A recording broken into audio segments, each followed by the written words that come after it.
so wonderful to have another of these annual seminars and to not exactly see people. It's such a shame, and hopefully next year we will all be able to get together physically. But these are still wonderful occasions, and it's a lovely day out there. So instead of being stuck in a room somewhere, you can sort of you can kind of move between this and the garden if you wish to. We won't even know if you're doing that. It was a bit frosty this morning, which is just what you would expect for the second day of butterfly transect recording. But at least the recording season is sort of off to a start now. You may have realized that the title of the today's event is something you've seen before. Connecting the Dots was actually the title of our 2020 seminar, which had to be cancelled. So it's so sad and annoying after such an amazing amount of work had been put in planning that. That was going to be a physical seminar in Aylesbury. So we've been waiting really to cover the same territory for a while. Indeed, at least one of the presenters today has been patiently waiting since 2020 to do his presentation. We'll come to that. So the priority for all of us as wildlife recorders is getting those dots on the maps. That's what we should all be doing, so that then we can look and see what they tell us about habitat that needs to be managed, places that need to be protected. And without all the work that you do, there would be so little information available to people like BMERC and the county council and other councils to plan. And you may have seen recently an announcement that Bucks Council and BBOUT jointly are planning a major area of nature recovery in sort of East Oxfordshire, West Buckinghamshire. That sort of work, those sort of plans just wouldn't be possible without all the work you do. So we're here today to talk about different aspects of that. And also, people have often said that if you're looking at groups like slime moles or sawflies, then the dots tell you as much about where the recorders are as where the organisms are. And part of the purpose of today is to connect up those dots as well, to connect people who are involved in recording, to connect up all the organizations who need to work together.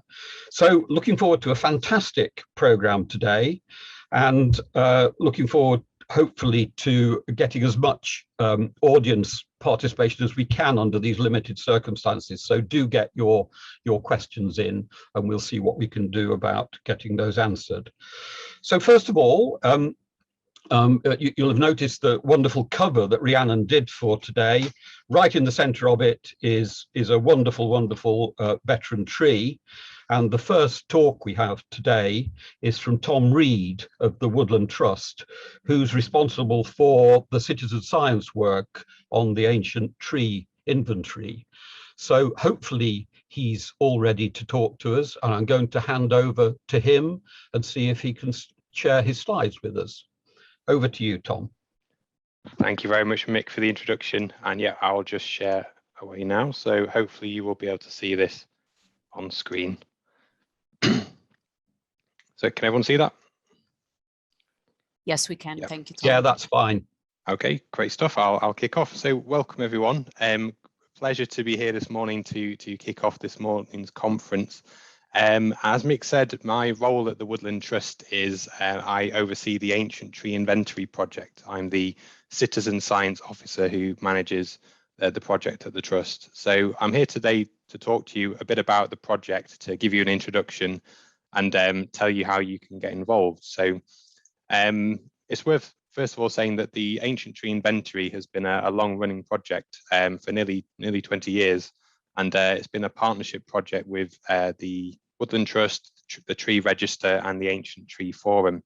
However, we also work a lot with other recording partners, more locally. So that's partly why I'm here today, is because Buckinghamshire and Milton Keynes Environmental Records Centre have been kindly supplying us with data and have been sort of working with Claudia to get more ancient and veteran trees mapped within the area. So hopefully, if you feel inspired after today's talk, you may want to do the same, and I'll be showing you how you can add those trees to the inventory if you want to. So to describe the ancient tree inventory in a sentence, we'd describe it as a living database of ancient, veteran and notable trees.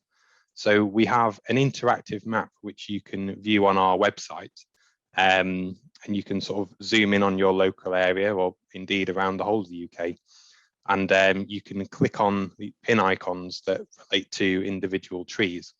And we've currently got over 180,000 verified records on the inventory.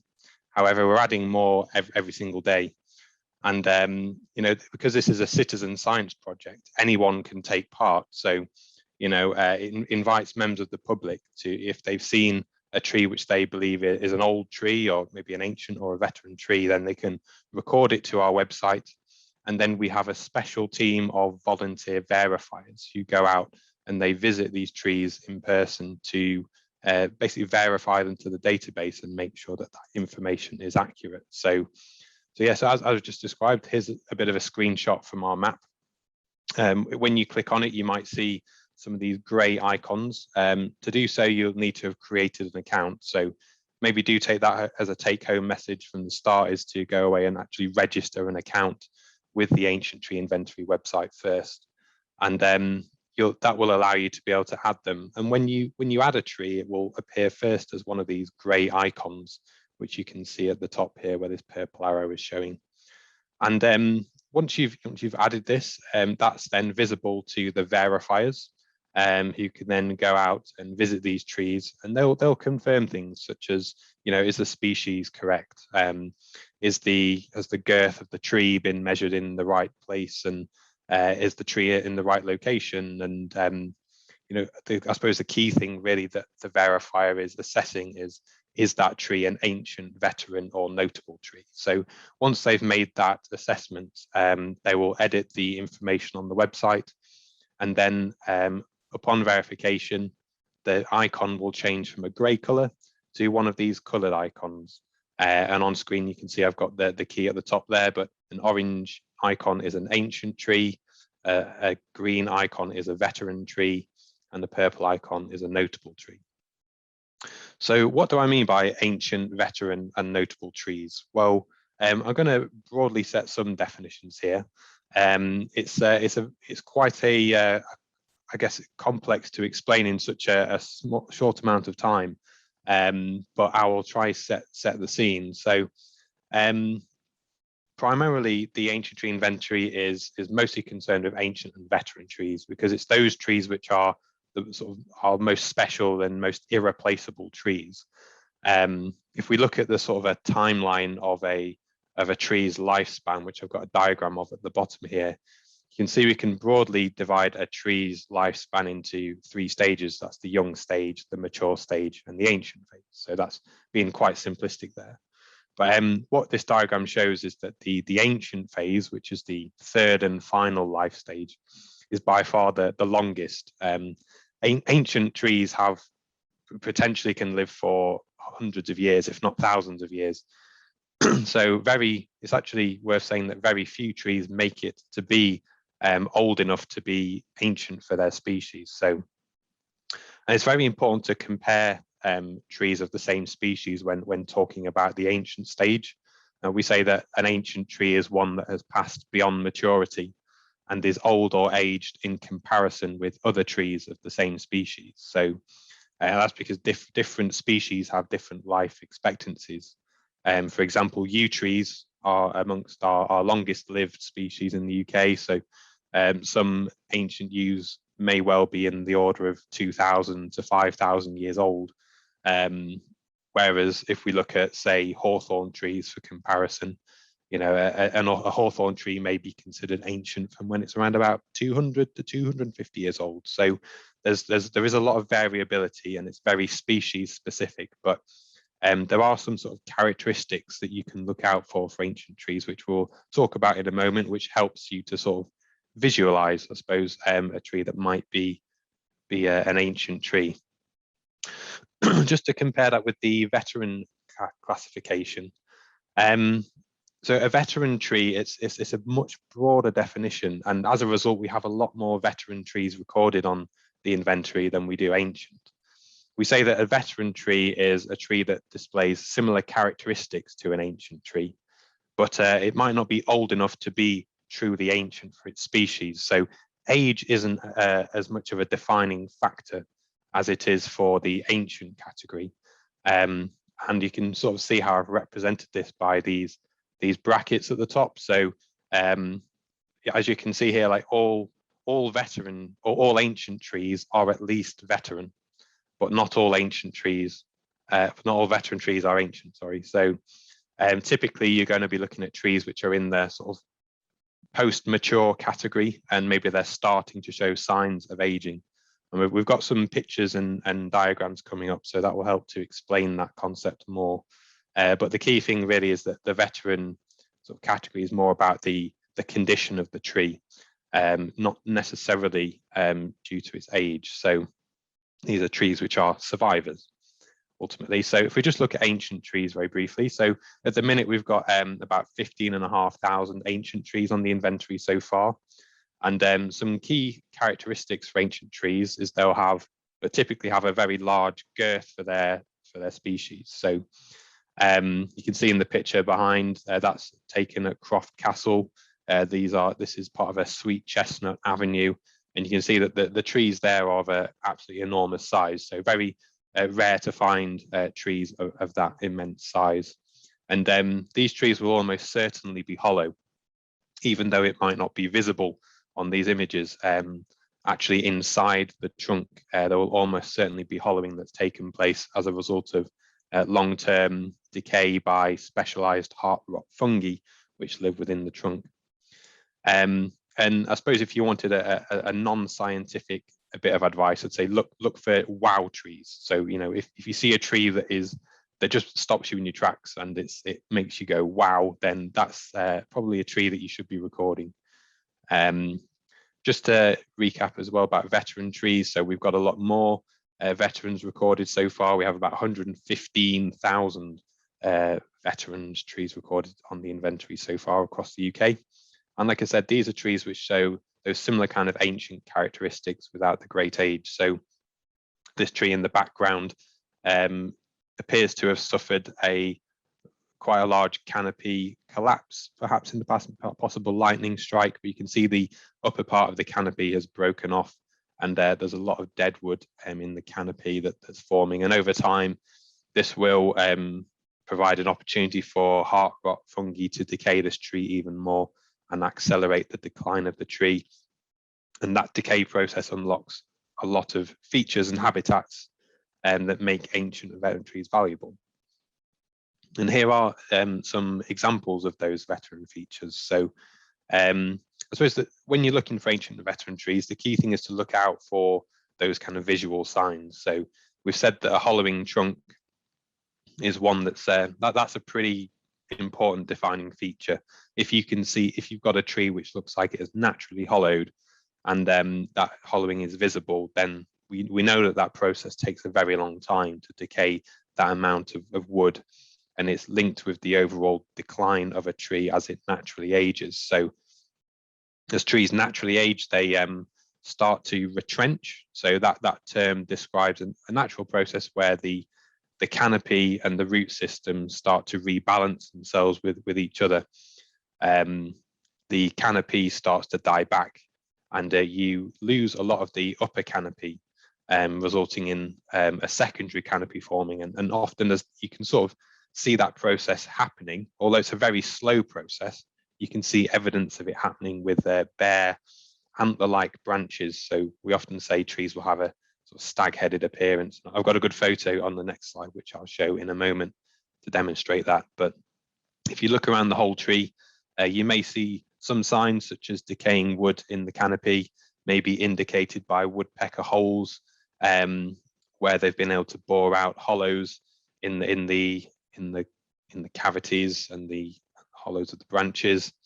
You may even see some limbs that are partially falling away or that have fallen off completely, and you see them falling on the ground, and that decaying wood continues to provide many benefits to wildlife. You may, over time, you will see as well burrs developing on the side of the trunk. So these are swells that form on the side of the trunk, and the overall appearance of the tree becomes a lot more irregular. The bark will become cracked and swollen. You'll even see water pockets and sort of cavities and healed wounds even. For example, you can see some of those in the upper part of the canopy there. So it becomes a very sort of a gnarled appearance. And I suppose this image here is maybe a little bit too perfect. You know, we've sort of shown every sort of feature you might expect to see in one image there. But so bear in mind that you may only see 3 or 4 of these features. But over time, as you start to look for ancient veteran trees and look for these characteristics, it will start to make more sense when you're trying to record, and it will force you to think about why you're recording that tree as well. So here's that image of retrenchment. So you can see this is an oak that's growing in a parkland setting. So historic parks and wood pastures are superb places to find ancient and veteran trees. So when you're thinking about, you know, where to go and find these trees, look for those historic landscapes if you're looking for concentrations of these trees. So and on sites like this, it's quite easy to find examples of retrenchment. Like I say, you'll see these bare antler-like branches sort of sticking out of the top of the canopy. Won't always be as pronounced as this, but hopefully what you can sort of visualize with maybe a bit of imagination is how over time the upper canopy or this tree would have once been a much taller tree, and the bare antler-like branches that are remaining sort of indicate how that original canopy has been lost, and what you now have is a secondary canopy which is much broader in profile. So as trees age, they go from being these sort of tall and thin profiles to being much broader and swollen, and you know, you develop a larger girth and a broader canopy, and the tree is a lot more stable at that point as well. So that process is natural. When, you know, if you see trees that have these decaying branches, they're not necessarily, the trees are not necessarily infected, or you know, it's not decaying it's not dying away completely. This is a natural process that happens, and later on in the tree's life, you know, the role of heart rot fungi becomes much more pronounced and much more important. So you have to try and think in tree time and try and visualize, you know, how these trees are changing. And bear in mind that you're only seeing these trees in a snapshot of their life. So this yew on the screen will be a very old tree in the order of hundreds and hundreds of years. And we know this because you can see the extent of the hollowing that's happened. So this is very extreme hollowing, and you can see that large swollen girth again. Churchyards are another example of a sort of a historic landscape, particularly those older churchyards which have remained unchanged for hundreds of years, and there's a particular association with yew and old churchyards and, you know, former sites of worship. So look for hollowing, and I guess if we start to think about the values of these trees, it makes sense as to I guess it kind of helps to guide the recording process and helps to guide your thought process as to why you might want to record these trees. So we talk about ancient and veteran trees as having immense ecological value. You can think of them as being sort of oases for wildlife in their own right. You know, we think of them being like a living block of flats for nature. So you get so many micro habitats that form throughout the tree, and so much wildlife that is visible just on the surface of the tree, such as large fungi, like bracket fungi. You will see at certain times of the year. Some of these can get very big, like the one on the screen, but also the lichen community, the moss community, and other epiphytes. Sometimes you'll even see what we call cuckoo trees or air trees, which grow in the canopy of other trees. So they become this really complex sort of living habitat and living ecosystem. And that's not even talking yet about the invertebrate life, you know, the microscopic life that you're not necessarily going to see. And if you think about all the different cavities and microhabitats that form throughout the tree, you've just got immense biological diversity. And it's worth saying, you know, that those ecological interactions may have developed on one single tree over the course of 100 years, or hundreds of years, sorry, if not longer. So yeah, you know, you just have to think about that aging process and the irreplaceability of those habitats, because once you lose that, you can't instantly replace it. It takes a huge amount of time for that to naturally reform. So this is partly why we want to protect ancient and veteran trees, of course. And some of those habitats might not even be visible from the ground, so bear that in mind. They might actually be quite high up in the canopy. You see like large cavities, and such as this one on the screen, where these can provide habitats for larger organisms, you know, owls and other bird species. Even the likes of grass snakes have been known to use ancient and veteran trees as habitat as well. So immense ecological value. But ancient and veteran trees are also important, you know, from a cultural point of view as well. So they're a kind of a living monuments. It's like walking through an outdoor museum. When you walk through a collection of ancient and veteran trees, you're seeing like a link to the past, I suppose. And this image on the screen shows a pollard at Ashenbank Wood. So this is a tree that would have formerly been managed as a working tree, as a working pollard for harvesting fuel and timber. So trees were cut at approximately 1.8 to 2.5 meters above ground level, away from sort of grazers and browsing animals. And as a result, you see this kind of this iconic appearance where you've got several stems emerging from the same point at where they were cut. This is a lapsed pollard, so this stopped being managed as a pollard a long time ago. And you can see it's just it provides a living link to the past and an indication as to how people were managing this forest in the past. So so cultural values I guess are more about, you know, our link with trees in the past and how they were managed, but there are also historic values too. To make the distinction, we sort of talk about historic values as being related to an event or a person. So this is the major oak at Sherwood Forest. So I'm sure I don't need to explain too much the kind of the wider historic values associated with this tree, but this is one of the most sort of renowned trees in the UK and indeed the world, partly due to its location. But you know, there's all that kind of history and myth and folklore associated with Robin Hood, that makes it just a nationally and internationally iconic tree that has stories associated with it. Indeed, you'll find trees, often trees that are named after a king or queen who had visited that tree or is known to have had some connection to that tree in the past, and that all adds to the irreplaceability of these trees. But in addition to all of that, there are of course just the sheer aesthetic values that ancient and veteran trees provide. They certainly add character to the countryside and our landscape.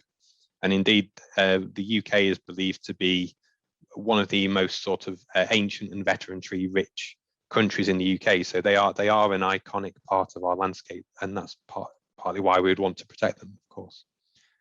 So I suppose up until now I've showed a lot of images of, you know, large ancient trees.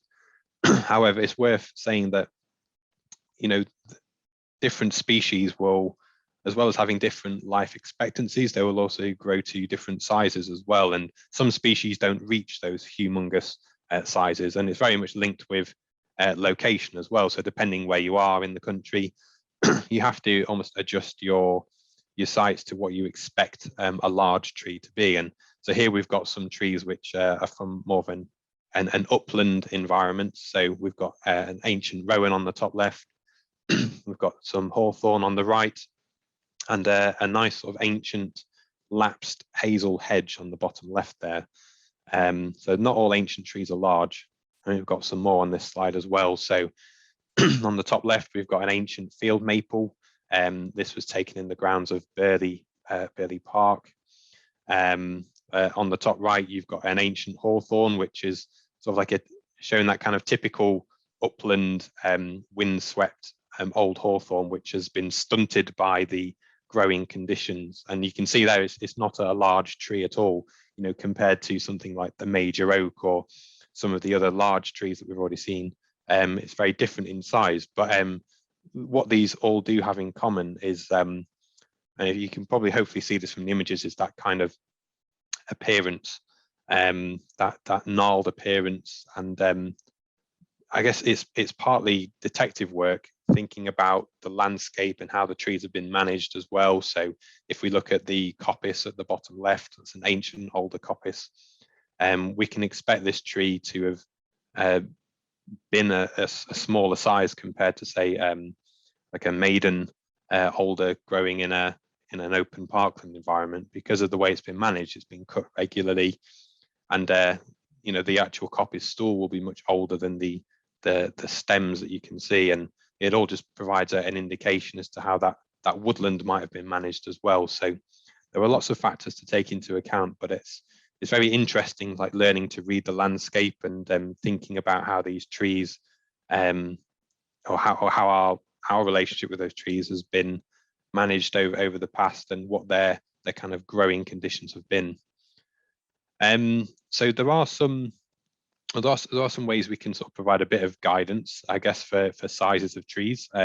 This table on screen was produced in 2008, and it aims to set some sort of broad expected girth sizes for common species. So we've got yew, sweet chestnut, and oak at the top there, which are showing to be those sort of more typically large species.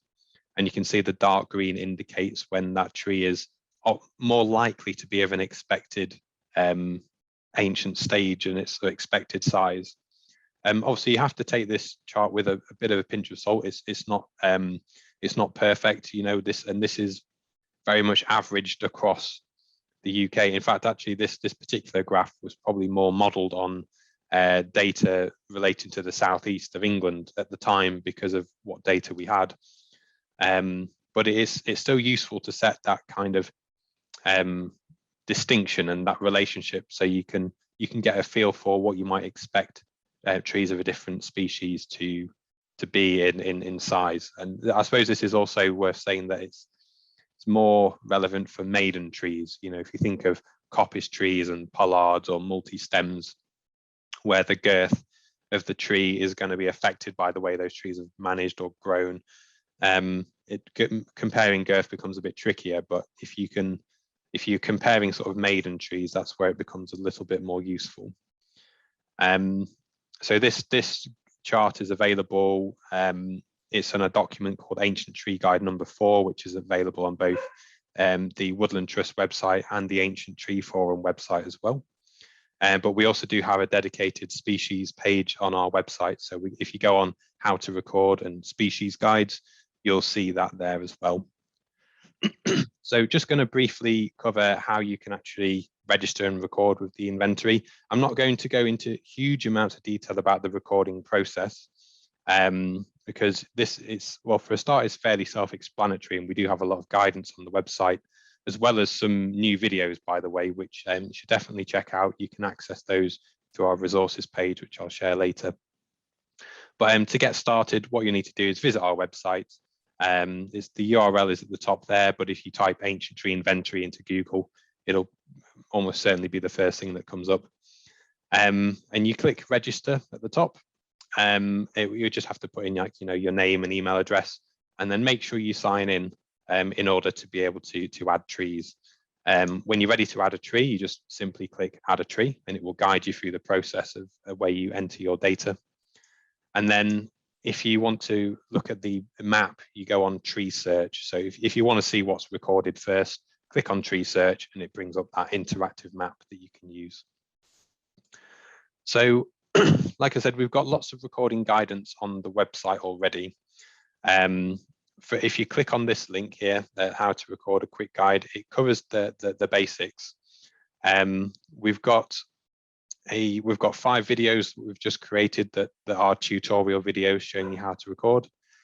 We've got a PDF that you can download, which is 24 pages. And if you wanted to download a copy onto like a tablet or a desktop or a phone, just means you can use it offline. So if you're outdoors and you see a tree and you want to flick to a part of the recording guide, then you can do it that way if you don't have mobile data, for example.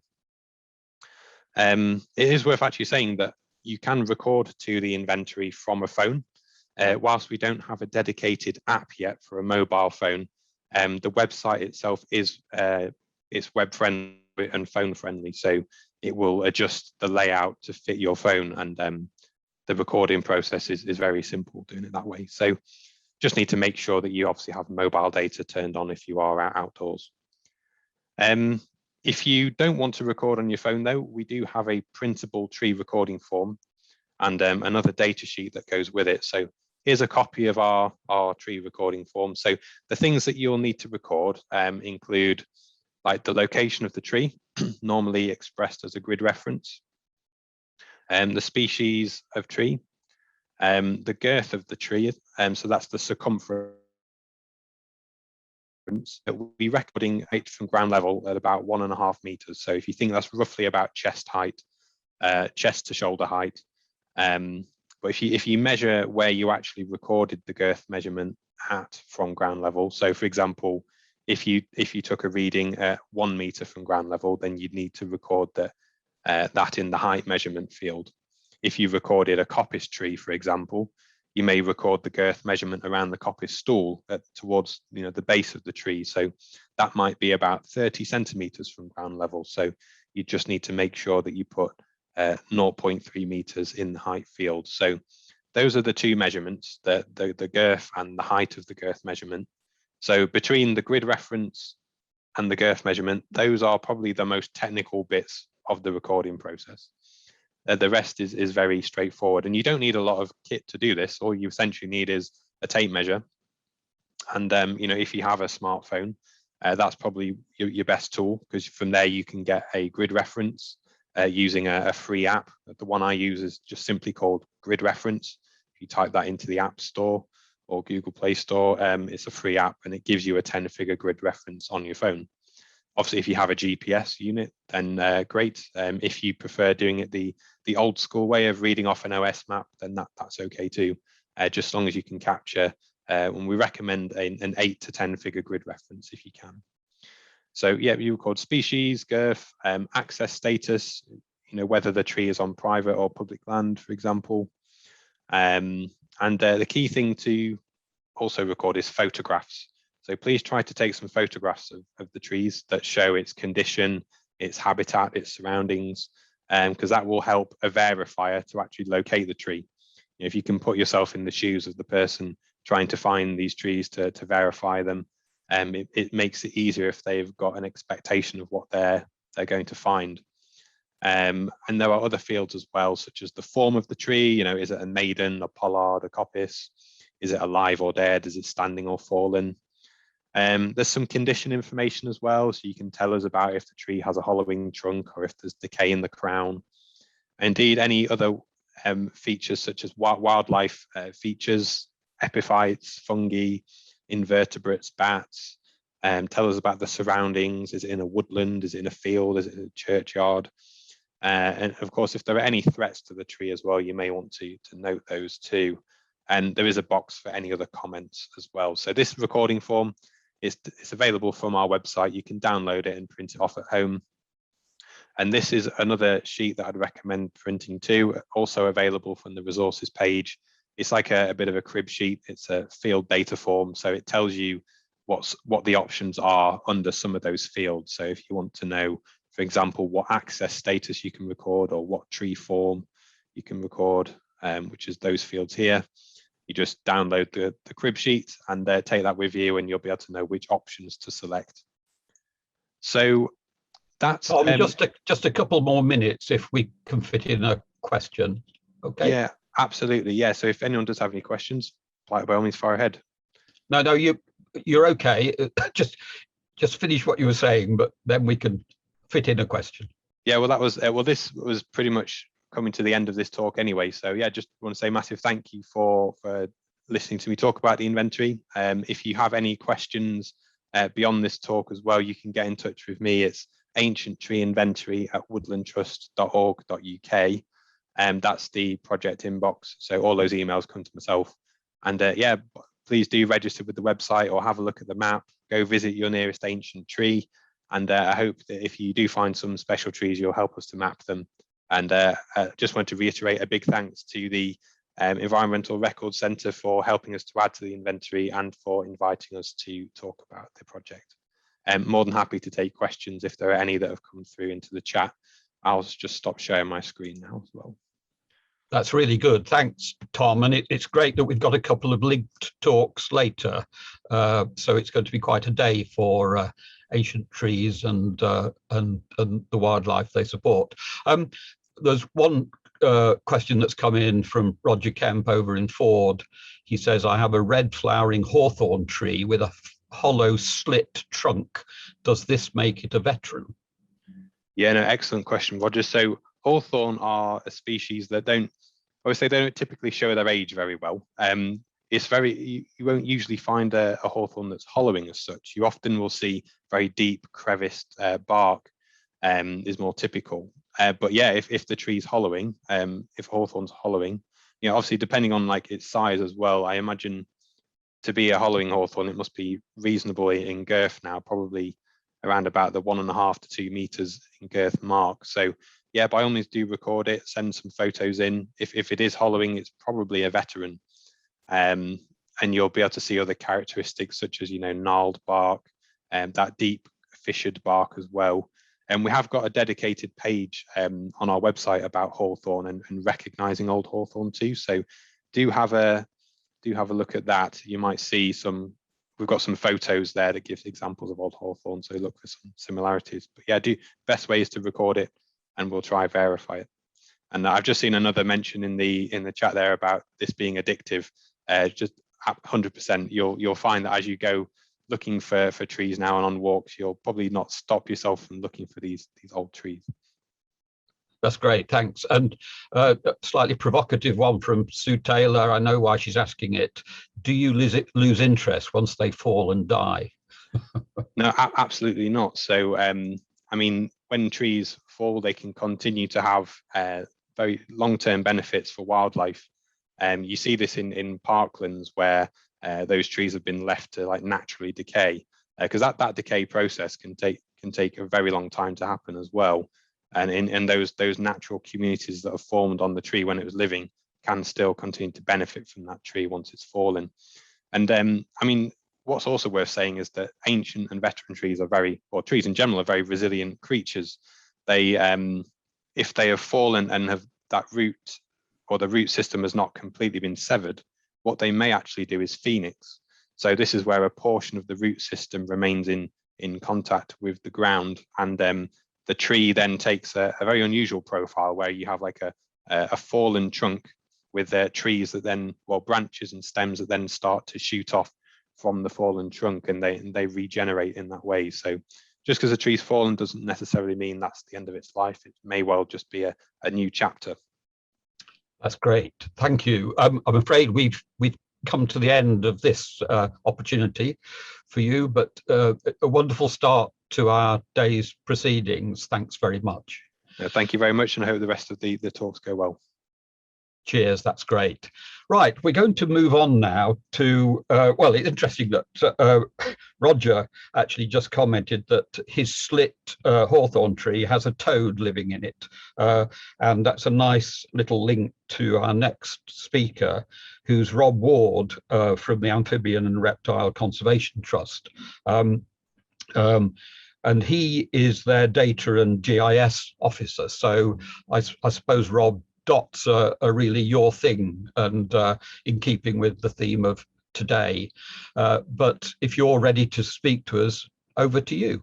Absolutely. Thank you for the introduction. Hopefully you can see my screen. And it's good that we've had a couple of mentions of a grass snake in a tree and a toad in a tree already as well. So it's good to see you talking about amphibians and reptiles already. Yes, I'm the Data and GIS Officer at Amphibian Reptile Conservation. So my role, not only sort of dealing with dots on maps and maps themselves, I'm also involved in designing and coordinating our National Amphibian and Reptile Monitoring Programme. And that's what I'm here to talk to you about today. You can find out more about Amphibian and Reptile Conservation Trust through our website. And if there's any questions that we don't get time to cover today, you can email me at this address here. So just to start with, some of you may not be that familiar with amphibian and reptile conservation. Not everyone is into amphibians and reptiles. So just to make you aware, we are a national NGO. We were founded back in 2009. And as our name suggests, we're focused on the conservation of native reptiles, amphibians, and of course their habitats. And prior to being Amphibian and Reptile Conservation, or ARC as we're commonly referred to, we were the Herpetological Conservation Trust. So that goes back over sort of 30 years. And prior to that, some of the sort of founding members of the Herpetological Conservation Trust were involved with the British Herpetological Society Conservation Committee since 1969. And that was more real focus on sort of almost firefighting to preserve some of the remaining habitats for especially some of our rare reptiles and amphibians. And we currently have around 40 staff and various national and regional projects across the country. Since we're talking about the National Reptile Survey, I thought it would be a good idea just to mention our native reptile species. So it's a much smaller taxonomic group to deal with than I'm sure some of you as recorders have to worry about. So we have 6 native reptile species, 3 lizards and 3 snake species. And the 2 highlighted here in red, the sand lizard and the smooth snake, are what we refer to as either range restricted or rarer species, and they're both European protected species as well. Unfortunately, today we don't really have time to go into how to identify the different species, but we've got loads and loads of resources, including this free ID guide on the training portion of our website. So please do have a look if you want to learn more about amphibians and reptiles. We've recently launched our National Amphibian and Reptile Monitoring Programme. And this is our umbrella term for our portfolio of surveys and projects, which then generate the species and habitat data we need to operate as a sort of evidence-based conservation organisation. And that evidence base is of course used to inform how we look after those species, the amphibians and reptiles, at sort of the local scale. So when we're talking about dots and maps, it can be really useful to understand not only from a land manager's perspective, making sure sites are managed appropriately for species, but moving on towards landscape, regional and national scales as well. And some of you may have heard of the National Amphibian and Reptile Recording Scheme, or NARS.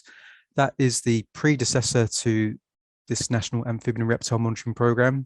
So what we're talking about today supersedes NARS. But all the data, of course, still contributes to the same overarching needs.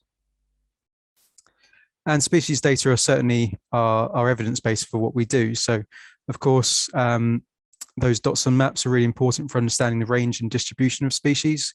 And at ARC, we also do quite a lot of species distribution modelling. So, for example, quite recently, we've been modelling sand lizard, smooth snake and adder distributions across the whole of southern England as part of our Snicks in the Heather project.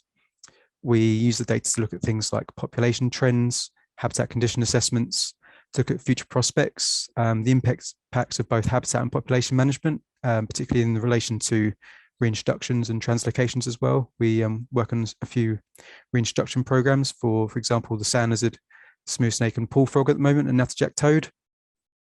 And of course, to look at things like species status assessments to make sure that we're guiding policy and land management appropriately. And especially recently, there's been a lot of new potential policy coming into place or suggested from government. So all of the information about the National Amphibian and Reptile Monitoring Programme is on part of our website, which we call the ARC Survey Hub. So it's just this web address here, arctrust.org/monitoring. This is a brand new web area. We only really launched this web area just before Christmas, and it replaces the NARS website. And on there, you'll find a series of web pages with information about the programme itself and the various projects within it. And it also has now a user area for our surveyor community to be able to log in and access additional resources. So Tom was just talking about some of the fantastic maps they've got for the ancient tree inventory. We've also been developing some interactive maps, so you can log in and you can access information about your survey sites, depending on which projects you're working on.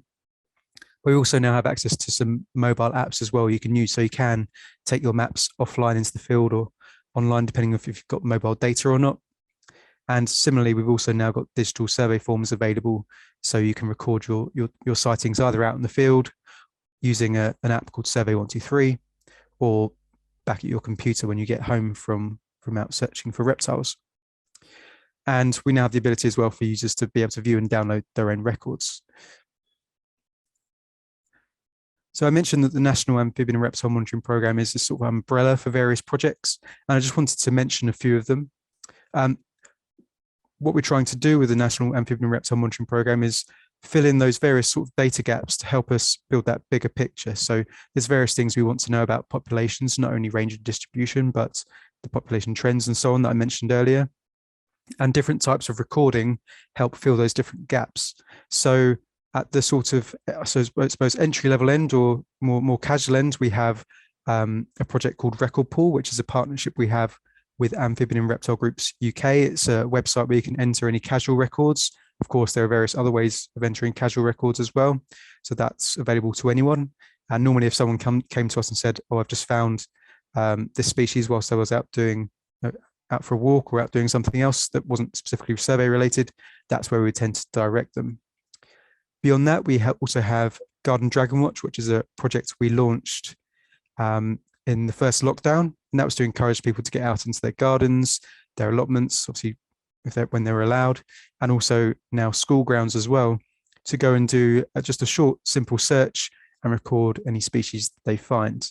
So that's just been very much about engagement and getting people involved in looking for reptiles and amphibians in their local areas, and obviously contributing to those data sets. But what I'm mostly here to talk about today is our sort of more structured surveys. That includes the National Amphibian Survey, the National Reptile Survey, and the NatSec Toad Programme. Obviously today we're focusing on the National Reptile Survey. But these are all projects that have a more structured approach, so going out several times within a year to record the species using a fixed protocol focused on perhaps particular habitat types.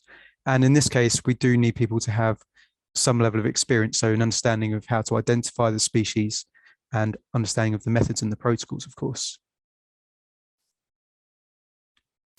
So the National Reptile Survey itself is focused on our 4 widespread reptile species primarily, but is also designed to allow you to also record any other species you come across, including our more range restricted reptiles if the sites you're surveying on contain those or host those species. And you can also record amphibians and even any other species you come across. And the idea is to be able to generate trend, distribution, and abundance data for those species so we can better understand what's going on with them and then feed that into policy and status assessments, those sorts of things. And so here we have our slow worm on the top left there, the common lizard on the top right, the grass snake on the bottom right, and the adder on the bottom left. And what we're working to develop within the National Reptile Survey is a network of sites across the country where we have those repeated visits across ideally multiple years. And prior to the National Reptile Survey, within the National Amphibian and Reptile Recording Scheme, which has now been superseded, we had a widespread reptile survey element of NARS. So the National Reptile Survey basically builds on and replaces that. So we still have actually data going back from NARS back to 2007, which was when NARS started. And so this continues that. So we've got quite a good data set to build on. And what we're asking surveyors to do is to try and achieve up to 6 survey visits on their sites within a year. We appreciate not everyone can manage 6 survey visits, but that's the target. That helps make sure we're getting good levels of detectability for some of the species, and focusing those surveys in the most active seasons for reptiles. So that's between March and October, and especially between March and June, and then sort of later on, late summer into the autumn. And we tend to miss out that summer period because it can be a bit too hot and we don't see reptiles out and active quite as much in that time period. And then the methods are quite simple for surveying for reptiles. It's a simple case of walking along a survey route and using visual survey, so simply just looking for reptiles. And then where possible or where appropriate, using what we call artificial cover objects along that survey route as well. And all they are is sheets of material, so some usually roofing material, things like corrugated tin, roofing felt. Some people use carpet, rubber matting, corrugated bitumen, so coralline and onduline materials. And what they do is they provide a nice warm refuge for reptiles, and they sort of improve our chances of finding some of these species. So where possible, we do suggest people use those as well. But sometimes it's not possible either due to it being a very open public habitat, or perhaps the way the site is managed isn't appropriate. And as I mentioned previously, you need to be confident in identifying and recording those 6 species. But we are lucky there's only 6 species, so they're fairly easy to learn. And you can find out more about the National Reptile Survey on the ARC Survey Hub at this web address at the bottom. Since we're at an event organised by Buckinghamshire Milton Keynes Environmental Record Centre, I should be mentioning, of course, what we're doing in Buckinghamshire itself. And this map here shows our hectad or 10-kilometre coverage of surveys currently within Buckinghamshire for the National Reptile Survey. So you can see here a number of brown squares. These are ones where we've got at least one site that is actively being surveyed. And most of those are due to a partnership I'll talk about in a moment with Buckinghamshire Milton Keynes Environmental Record Centre and Chiltern's AONB. We've got a number of green squares here, which we've previously had surveyed mostly through the NARS widespread reptile surveys. And so we'd be interested in people going back out to survey these areas too. And then, of course, we have a number of areas which we don't yet have any survey activity. And what we're aiming for is a good spread of survey activity as we slowly build up the project. And as I say, the National Reptile Survey has only been running really since last year. So we're still building that that coverage. And much of the coverage we do have in Buckinghamshire is thanks to the work we have been doing with Claudia and Nick at Chiltern's AONB, with what's called the Buckinghamshire Farmland Survey. And some of you attending today may well be involved in this, so thank you if you are. We've currently got 23 farms set up for this, so these brown dots on the map are the sites we've currently got active. And Claudia's actually sent me a few more sites in the last week or so, so this will be increasing to probably about 26 or 27 farms for this year, maybe even more. And so we've got a group of surveyors going out to survey these farms and survey for reptiles using this methodology that we've talked about. And the setup on a site is fairly straightforward. So you can see here we've got this, in this case, this is a particular survey area within one of the farms in Buckinghamshire. So that's this orange dotted line.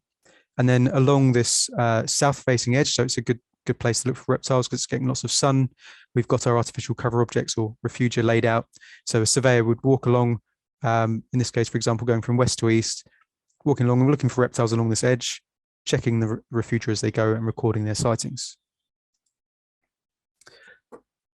Before I finish, I just wanted to mention how you can get involved if any of you are interested. So regardless of whether you're interested in the National Reptile Survey, the National Amphibian Survey, or any of our other projects, one of the best ways to let us know that you're interested is to use our registration form, which is on our website.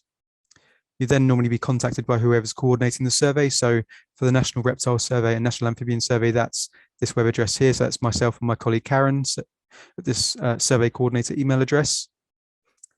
For these two projects, you will receive a login, which gives you access to those digital forms and maps and other resources. We can then make sure you've got everything set up for your survey sites, and that can include things like mapping out any site features and your artificial cover objects. Then, of course, time to go out and do your surveys and report your sightings, and then you can log in, see your results, and download them as well. So if you would like to register, you can go to this address here. And I appreciate we're short of time now. I can see Mick's turned his camera back on. So just to say, if you do want to participate, if you're a new surveyor, you can either suggest a site you're interested in or ask us for suggestion. If you're an existing surveyor who maybe has a site you're surveying for reptiles, but it isn't part of the national survey, we can try and incorporate that. or perhaps if you own or manage a site that you'd like to be surveyed, let us know. We can see if we can recruit people to that. Of course, as well, if you are involved with the work that Claudia and Nick are doing, you can go to them instead and speak to them and see if you can get involved. So that's me done. There's a few useful links there. Thank you for listening. And I don't know if we've got any time for questions. That's great, Rob. Thanks very much. It's so good to know that we've got an ARC group operating in Bucks again, because there was a bit of a sort of gap, I think, a few years ago, and some great work that's being kind of coordinated by Claudia at BMERC. So that's amazing. I mean, how? I assume we're not in Bucks. We haven't quite got the habitat to be a sort of very rich county. But how do we sort of think of ourselves being very parochial? Yeah, so you should have. I don't think you've got sand lizard or smooth snake populations, or you definitely haven't got those species. So it's just the 4 widespread species we'd be looking at to target for the National Reptile Survey. And for amphibians, I would have to double check, but again, I would expect all of the widespread species to be present in Bucks. Yeah, there's no natterjacks that I'm aware of in Bucks, and certainly no bullfrogs. There's only one or 2 populations with the reintroduction. So, but it's still very useful data, and this is one of the challenges we have with reptile surveys, for example, is compared to some other taxonomic groups, butterflies and bees and things, you're not always guaranteed seeing the species when you go out, which is it makes it a bit of a challenge. But of course, when you go out and do these sorts of surveys, you see all sorts of other wonderful wildlife as well. So especially if we're recruiting more general naturalists rather than people who just want to see an adder or something like that, then we find that that can be useful, because people aren't disappointed when all they find is a bank vole or an interesting spider or something. That's great. Thanks very much. Martin Kincaid just commented that, of course, Milton Keynes is the sort of almost world headquarters for great-crested newt, so we have plenty of those. Yeah. Thanks very much. We haven't got any specific questions, but obviously people can contact you through the links that you've left here. No problem at all. So thanks very much. Thanks for your presentation today. No problem. Thank you. Okay. So next up, we actually don't have our next presenter physically with us, or even online with us. So it's a recorded presentation from Nick Marriner from the Chilterns Conservation Board, who, as I'm sure you've all come across over the last couple of years as the Chalk Chairs and Cherries project has got underway. He's a sort of professional enthusiast, facilitator, fixer, cheerleader for farms in the Chilterns and for birds in particular. And I would guess that he's probably off doing something to do with birds today. So hopefully we've got his presentation lined up, and I'll hand over to Matt to start it off. Thanks, Mick. I'll just share that now.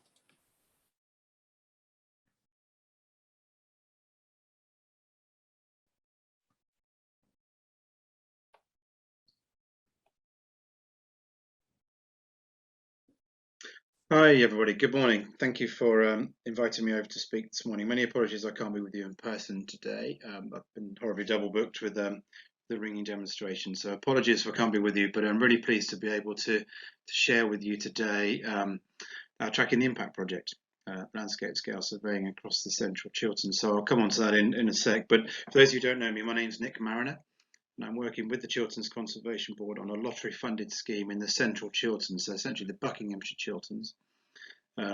Tracking the Impact is one of a number of projects that we're working on around habitat creation with our farmers, but this one focusing very much on surveying or getting more people in and increasing the coverage of our structured surveying across a section of the Chilterns itself. So I'll walk you through where the project's come from.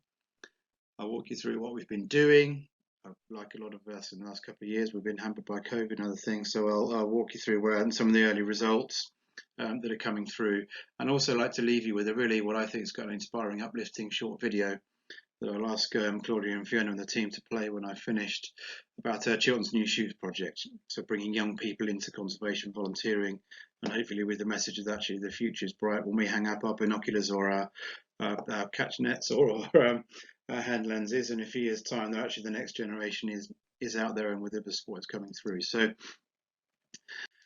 where's tracking the impact come from? Why landscape scale monitoring in the Chilterns? Well, when we sat down a couple of years ago to plan the project, 3 or 4 years ago now it was, we couldn't find a way of easily pressing a button metaphorically and saying, well, what's happening to on a structured way? What are the trends for wildlife in the Chilterns, and more importantly on an area of the Chilterns, in our case the Buckinghamshire Chilterns? The national schemes are incredibly fantastic and rich sources of data on a national level, but they break a little while when you bring them down to a local level. They just don't have the coverage, and they're not set up from the coverage to give us that reliable trend, statistically valid trends on a local level. So essentially we set out to answer that question. How do we know what's going on? Can we build a program that can give us the basis of trends for our birds, our butterflies and our plants across the central Chilterns? So how to do that? Well, we sat down with a fantastically enthusiastic steering group consisting of BBOUT, yourselves at the BMERC, with BTO, with Plant Life, Butterfly Conservation and CEH, to say, well, how do we actually answer this question? How do we set up a survey or a program of surveys that gives us that robust data in our patch, but also helps bring in more people into the program, and also means we don't duplicate or compromise in any way or bias in any way some of the national recording schemes. So essentially the project is not something I've dreamt up. It's been steered and advised on throughout the process through the people who know what they're talking about, essentially, and a brilliant support and energy from our steering group. So thank you to all who have been involved in helping to shape that. So our sample area, we're not covering the whole of the Chilterns at this stage. Our project area is more refined than that. Let's say we're focusing on what is essentially the majority of the Buckinghamshire Chilterns. So the map here shows our project area. So if you go to the northeast, we're kind of around the Wendover area. We come along the escarpment through Risborough and down to the southwest point around Chinner. And we follow the motorway down the M40 down around Wickham, up through Beaconsfield and Amersham and up. So that's our project area, and that's when we talk about landscape scale surveying, that's what we mean in terms of the context of this project. So how have we gone about doing it? What we didn't want to do was reinvent the wheel. So the UK has a rich history of volunteer citizen science and recording out there. We didn't by any stretch want to reinvent the wheel with a new survey that didn't quite talk to a different one or wasn't compatible. We were really keen from the outset that what we did and how we went about doing it not only added value to us locally, but also added some value to both the volunteers involved and also to national recording schemes as well. So essentially we landed on a project where we're looking to mirror exactly the look and the feel, the data entry, the methodology of the breeding bird survey, of the wider countryside butterfly survey, and of the national plant monitoring scheme. Very keen, as I say, that we can add more data into national schemes, but also practically we didn't want to have to go about setting up new data entry systems, new databases, new recording, new analysis systems, new spreadsheets, all those kind of things that just get in the way and confuse. We wanted to make sure that we replicated and that the volunteers felt like they were part of a bigger picture. They were part of these wider kind of surveys and all the kind of the history that comes with those.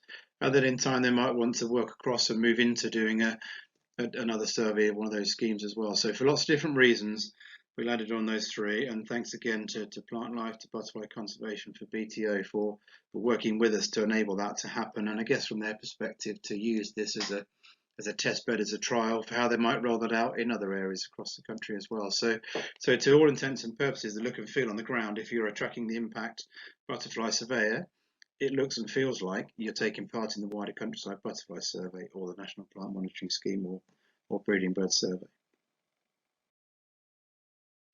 So in terms of delivery, that covers hopefully the design stage and the setup phase. The reality was we were due to, and we were all set up and we were planned to go. We had all allocation, we had our training courses in place in kind of February 2020, and then we went into lockdown pretty much the day we were due to press go on the survey. So I think it was mid-March, ahead of an April start time, that we were due to go. So So the first year of surveying of the project essentially got cancelled. We took a lot of content and information online, which is great, and I'll come on to that in a minute, but essentially got cancelled. So last year, 2021, was in practice our first year of delivering the project. Our first year getting up and running, and as you know, with all these new projects, all those teething issues, all those kind of things were felt last year as opposed to the year before. But a fantastic response. I think a lot of volunteers, myself included, I was kind of pent up in 2019, so I couldn't get out there and really wanted to get out. So last year, a lot of people just, thankfully we can actually get out and we can survey, we can go and explore areas, we can go and find some wildlife. So of the 150 survey opportunities, so 50 squares and birds, butterflies and plants in each, hence 150 opportunities.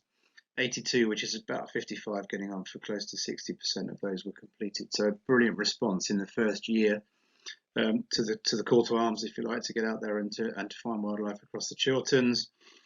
Huge number of survey visits, big numbers of species and records coming in from that, even in that very first year. So starting to prove that actually the model can work and the concept works. Lots of things in terms of evaluation we can chop and change what we've built in for this year. So brilliant coverage, and thank you again to all those involved. The project also has a sister objective, a twin objective, to actually work and bring more people into recording as well. So we've also had a parallel training program, a survey methodology training, as well as species ID training for volunteers who have either got the species ID skills but not the survey skills, or really kind of want to brush up on some of their species ID, where we've got people out there, experienced people, running courses over the course of the spring and summer to help people, either with birdsong or whether it's with different butterflies at different times as they emerge during the spring, or with plants as they flower through the spring. So a big period of training there again, and just shy of 80 people have taken up places on that training, and a number of those now this year have converted into surveys. So that twin track approach of coverage and of training has been fantastic in last year.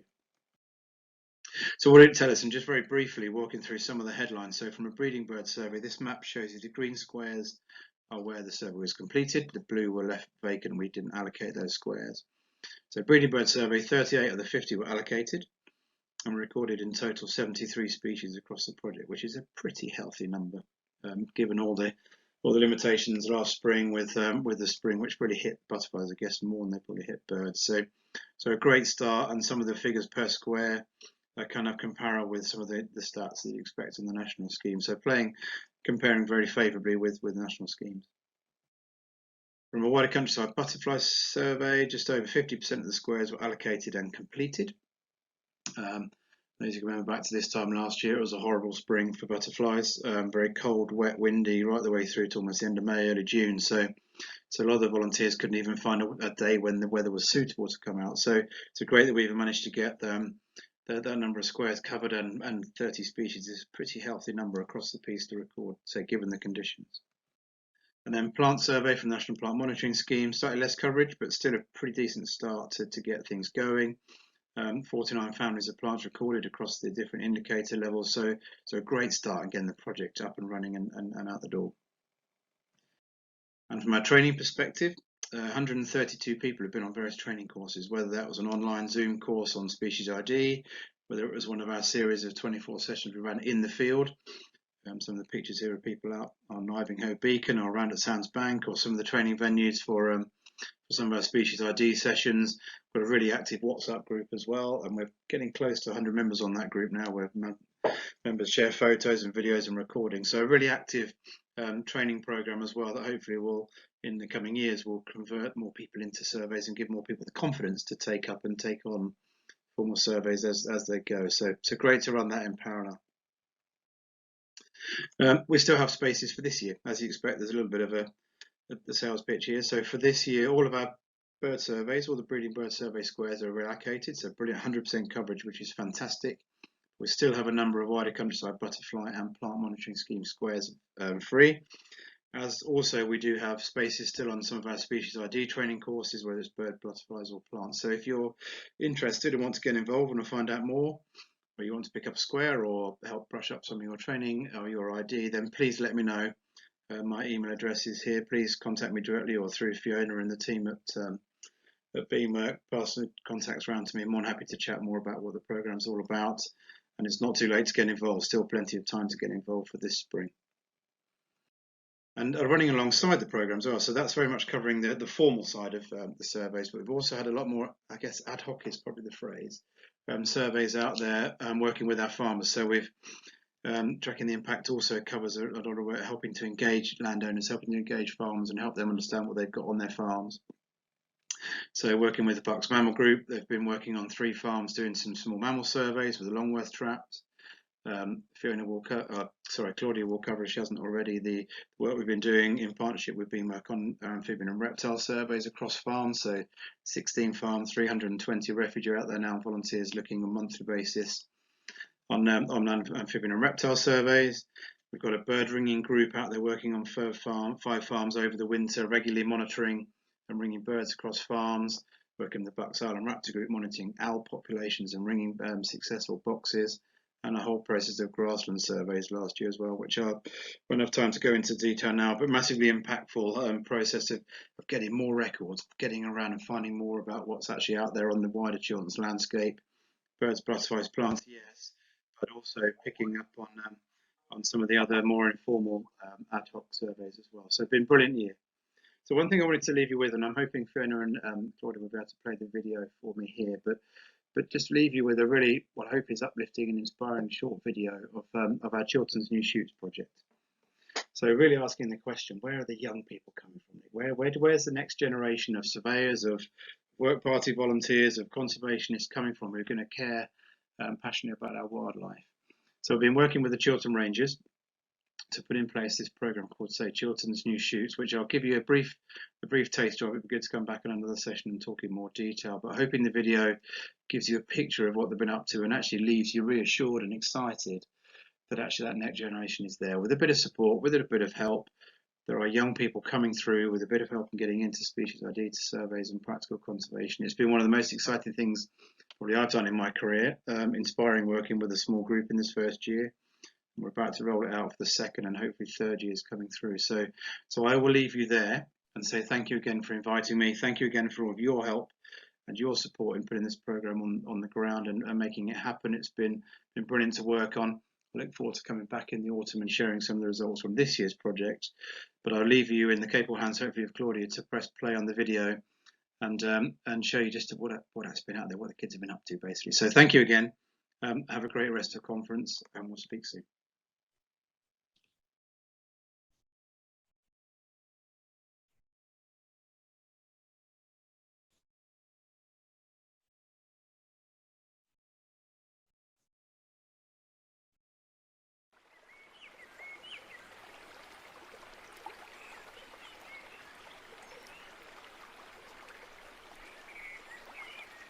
I moved to Buckinghamshire from Lincolnshire, where we had a very big garden and it was a beautiful setting. There was a river at the end of the garden and there was a lot of wildlife there.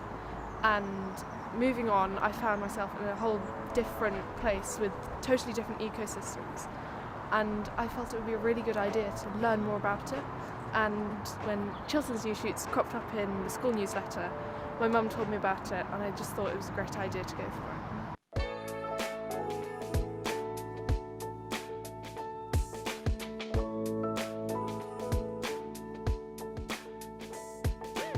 The idea of New Shoots came from me being involved with the BTO, with a youth representative, kind of aiming to get more young people in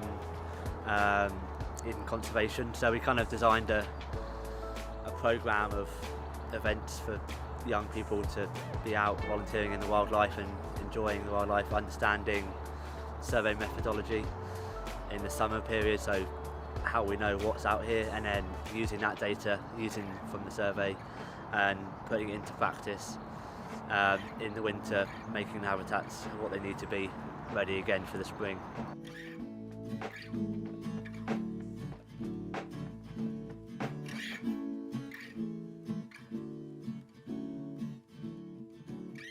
One of the best memories is with the very beginning of the sessions, looking in the flower fields, and you never realise how much beauty and how much variety is just out there.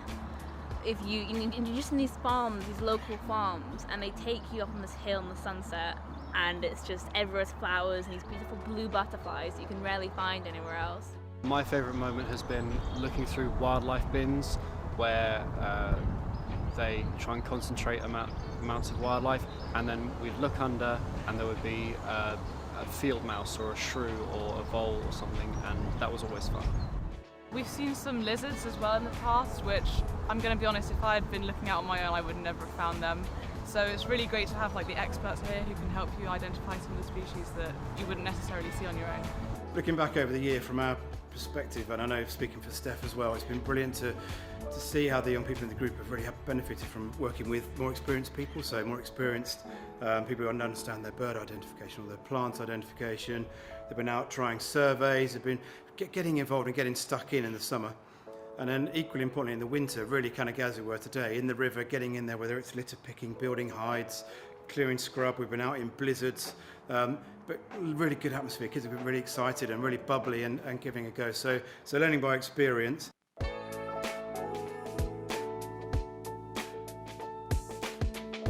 Well, I think it's definitely helped me to increase my confidence with getting to know new people and to talk to new people, especially people that have the same interests as me, and it's also given me lots of valuable knowledge and definitely increased my amount of knowledge and experience about the natural world, and also given me a really good foundation to go on and do something to do with conservation or ecology, possibly at university and as a career. And I think it's kind of sad that some people just don't do anything when there's so much stuff that's fun and that it's helping nature, and I know that it's going to help me with my career because I know I want to do something to do with the environment and I want to help nature. I just didn't know how, but Children Who Shoots has sort of helped me look at different ideas. If you have a passion for looking after the countryside and British wildlife and everything, I think it's a great opportunity for you to meet experts who can tell you more about species identification and countryside management, as well as gaining skills. If you want to go into like a conservation career, it really helps for like developing just the basic skills that you need that universities look for other people who are going to other career paths. Yeah. The greatest thing I think they got out of it, or I got out of it, was the fact that they all really seemed to be enjoying themselves, laughing, just having a good session, a good time. And hopefully a number will want to carry on and go on into either volunteering or who knows, into a career at some stage, and might be stood in front of a camera like this in a few years' time running a project like this really. So it's been a great first year.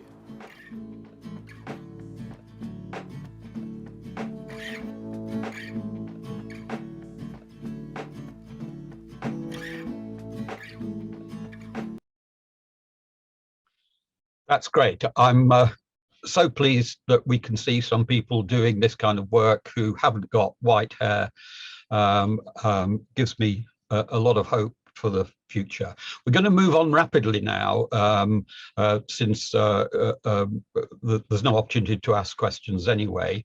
And we're going to have Claudia and Julia giving the first set of updates about BMERC and what they've been up to.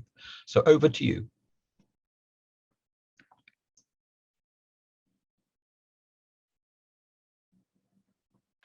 Good morning, everyone, and welcome to BMERC seminar. I'm Claudia Bernardini, Environmental Project Officer for BMERC.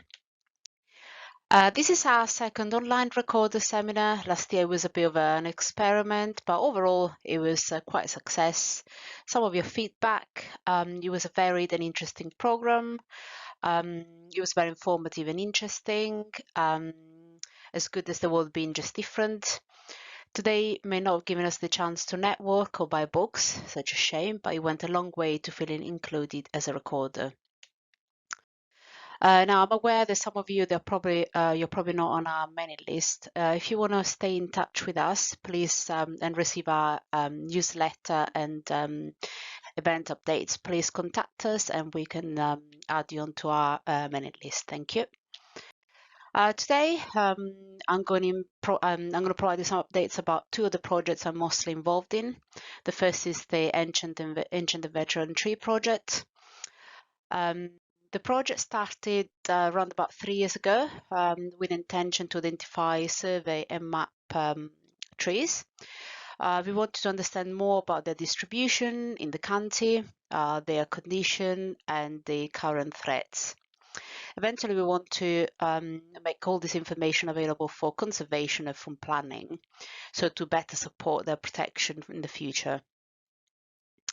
Tom from the Woodland Trust has already illustrated the features of veteran and ancient trees, as well as the values. So I'm not going to repeat how important it is to have a record of all these trees. There's a question that people I meet often ask about ancient tree, and is how do I know a tree is ancient? Now, having said that, there's no set age at which a tree can be considered ancient, because that depends on the species. There are ways to estimate the age of a tree. Unless you cut the tree down, it's difficult to know the exact age. You have to count the rings. But you can look at historic maps and records. They usually have parklands and important trees. And the most common way to do it is by looking at the girth or circumference of the tree. However, these can also be misleading.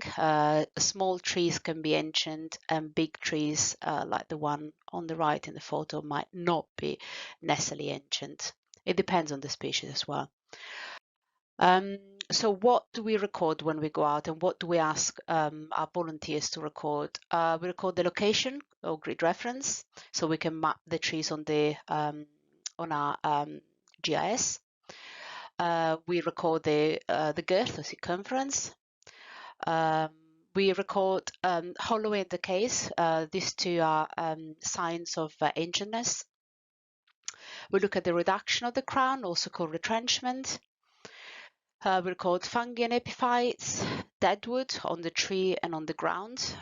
This is very good habitat for wildlife, specifically for insect. And associated wildlife, birds, mammals, insects. We also look at special features like the one in the photo. This was a practice, I think, used in the 19th century. They used brickwork to prop up trees that were hollowing. It's not used anymore, so it's worth recording it. And finally, surrounding habitats, if it's in woodland or fields, like in this case. The project started 3 years ago. The first 2 years we focused on private properties. We restricted on no public access, mostly stately manors, stately homes, and golf courses. Most landowners were very welcoming and helpful. The photo on the left is the Camp Road residents helping with the project. They didn't just come out with me recording trees, but they also promoted the project on their webpage and involved the town council. Like I say, now we are focusing more on farms, hedgerows, and woodlands. They are publicly accessible. Some of the results: we've surveyed 23 sites across South Bucks with over 400 ancient and veteran trees recorded and notable as well, and 25 different species. As you can expect, the most common species were oak, sweet chestnut, and horse chestnut, with few exotic species. So what we're doing next, like I say, we are going to survey farmland, woodland, and hedgerows. We want to extend the survey to the rest of the county. We also received a few records from BBOUT and the ancient tree inventory that we need to integrate into our database. We will also upload our data onto the Woodland Trust inventory. And finally, we need to digitize the records onto ArcGIS. If you want to help with the project or just flag a tree that you've seen that you think is ancient or veteran, please contact us. Thank you. The pond project and amphibian reptile survey started 2 years ago as well. At the beginning, we just intended to determine the location of ponds in Buckinghamshire and look at their condition. We then extended the project by looking at the reptile and amphibian population. And we trained a group of volunteers that are now quite independent in surveying. For the first year, we had the support of BBOUT and the chalk cherries and chairs. We had indoor events like the one you see in one of the farms that are part of the project. And we had several training days out. The project is roughly split in two areas, the Central North Bucks and the Chilterns. In the north, we have 15 sites with refugia, over 200 refugia placed. In 2021, we conducted 18 pond surveys for GCN, Great Crested Newts. Over 12 days, we did bottle trapping, netting, torching, and egg search. And we collected over 200 records of great crested newts, common newt, frogs, toad, common, snake, slowworm, and voles. And some of these ponds are breeding ponds because they have, we surveyed also for eggs. In the Chilterns, we have 17 farms with over 400 artificial refugia. The volunteers in 2021 managed to 58 site surveys, so that was really good, with records of slowworm, grass snake, common lizard, and common toad. So what's next? We're going to continue with the pond survey, which I've briefly mentioned. This is something anyone can do. It requires no commitment. If you see a pond, just send us the location or the grid reference or postcode, or contact us and we'll send you the survey form that you can complete and send back to us. The intention is to map all the ponds in Buckinghamshire. The amphibian reptile survey in the Chilterns is starting again this year with the same sites. I think we've got most of the sites allocated, but if you are interested, there's always more help that we need. You can contact myself or Nick Marriner. We're also organising 2 events for the summer that will bring together the landowners, the volunteers, and some young recorders. This year we have also more sites on the north of the county and more volunteers. However, we still need more volunteers. The Art Trust, Amphibian Reptile Conservation Trust, is now supporting the project instead of BBOUT. And they've also made available for volunteers, for staff, a field app that you can use when you go out and survey, and it's a pre-filled GIS-based app that is very useful. As you can see on the right, it maps the sites and it maps the location of refugia and records. We are going to resume with the Great Crested Newt service this year. We're going to extend it now to the south of the county as well. We identified already new ponds to survey. We want to understand a bit better distribution of these protected species across the whole county. This year I'm having the help of 2 new colleagues, Agni, ecology officer, and Charlie, a newt officer for Buckinghamshire and also county recorder for amphibians and reptiles. And together we resurrected the Bucks Arg amphibian reptile group. The website is still being populated, but we've got a contact. If you're interested in becoming a volunteer and help, just contact us and we'll stay in touch with you. I want to say a special thank you to all the volunteers who participated in the project last year. It was an amazing time. We had great fun, some really good days out. We recorded a large amount of information, and the volunteers have put a lot of time into the project, so I'm really thankful. The surveys this year already started, and we do have more sites available. If you want to be involved in either the reptile and amphibian survey or the GCN service, please contact us. Thank you. And if you have any question, please ask. Thank you.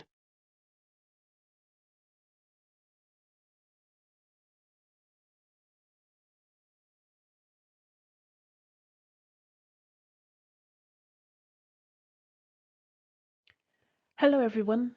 For those that don't know me, my name is Julia Carey and I'm the Senior Environmental Records Officer here at BMERC. And the title of my talk this year is A Big Year, Again. Some of you may be familiar with the term Local Nature Recovery Strategy, or LNRS, which were widely reported in the conservation press over the last couple of years. It's a DEFRA strategy launched in summer 2020 and is designed to take conservation forward, thinking not only in small isolated sites but in much larger joined up landscapes. Buckinghamshire was lucky. We're one of 5 national pilots, and it's part of the Natural Environment Partnership led project. BMERC started work on the LNRS in Buckinghamshire in the autumn of 2020. Part of our role was to take all the information that we've carefully gathered for Buckinghamshire and profiles it so it can be built into the process. This was joined together with a large set of national data sets which were cut and reprofiled so that they too could be bonded with our data. On the existing slide, there's just 3 quick examples of information that have been squished together. The left-hand one is soils maps from Cranfield. The middle one is an amalgam of Jim Riquette's work and existing Forestry Commission data. And the right-hand one is broad habitat data, which belongs to BMERC. This second set of maps shows different varieties of data we've been working with. The brightly coloured pairs on the left-hand side are Environment Agency data showing various elements of water quality and biodiversity.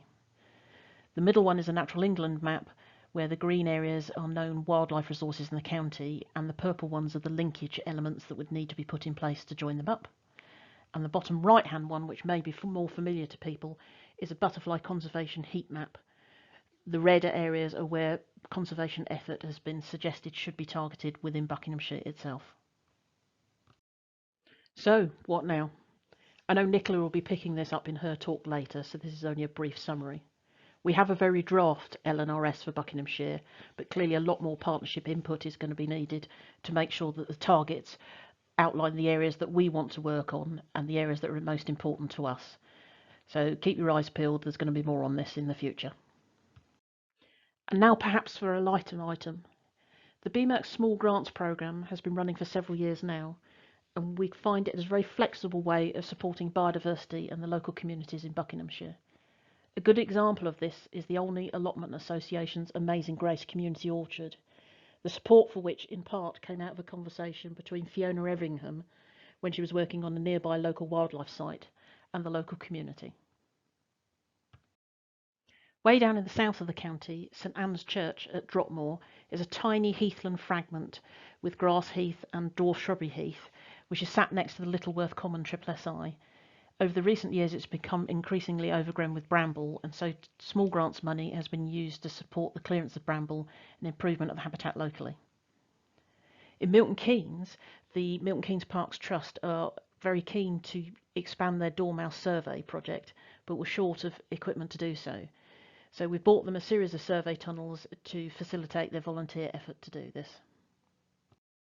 And in a very different way again, the Small Grants Programme has supported the River Tame Bird Atlas, providing analytical time and publicity so that the 4 years' worth of data collected by the large number of volunteers locally can be used, collated and managed so that it can be seen by the wider public and used to target conservation effort in this highly notable area.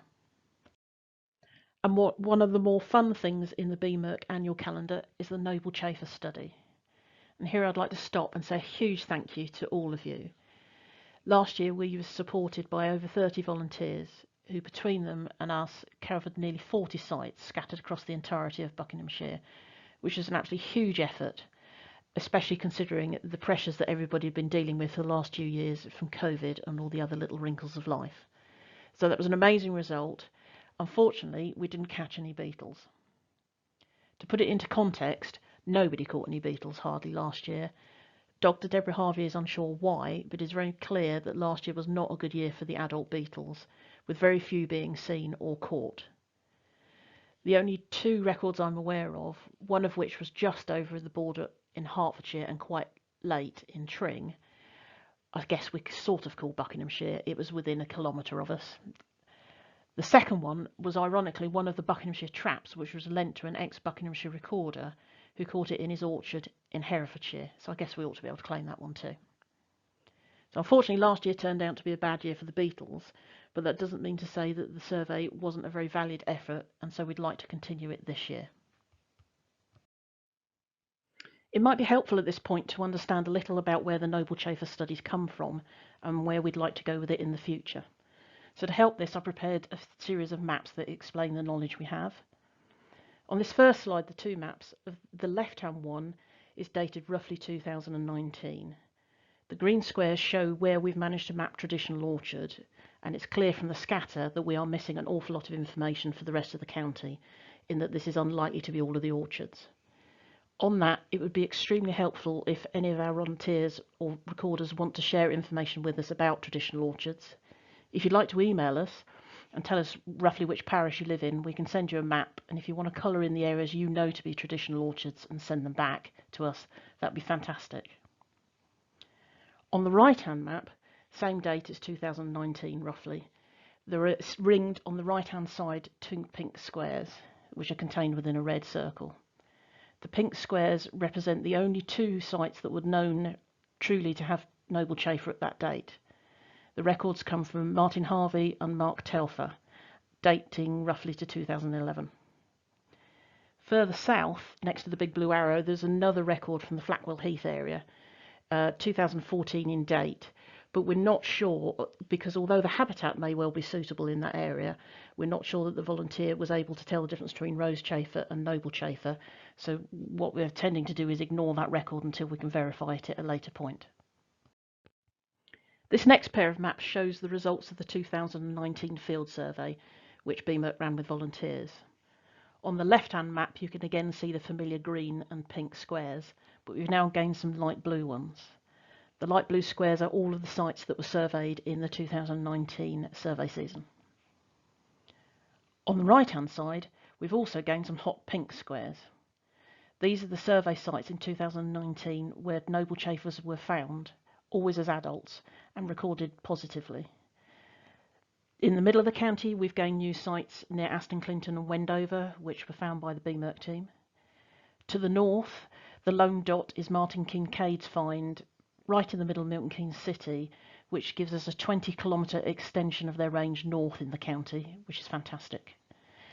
And the lone pink dot right down in the south of the county is Helen Reed's find at Burnham Beeches the same year, which pushes their southerly known extent in Buckinghamshire another 33 kilometres.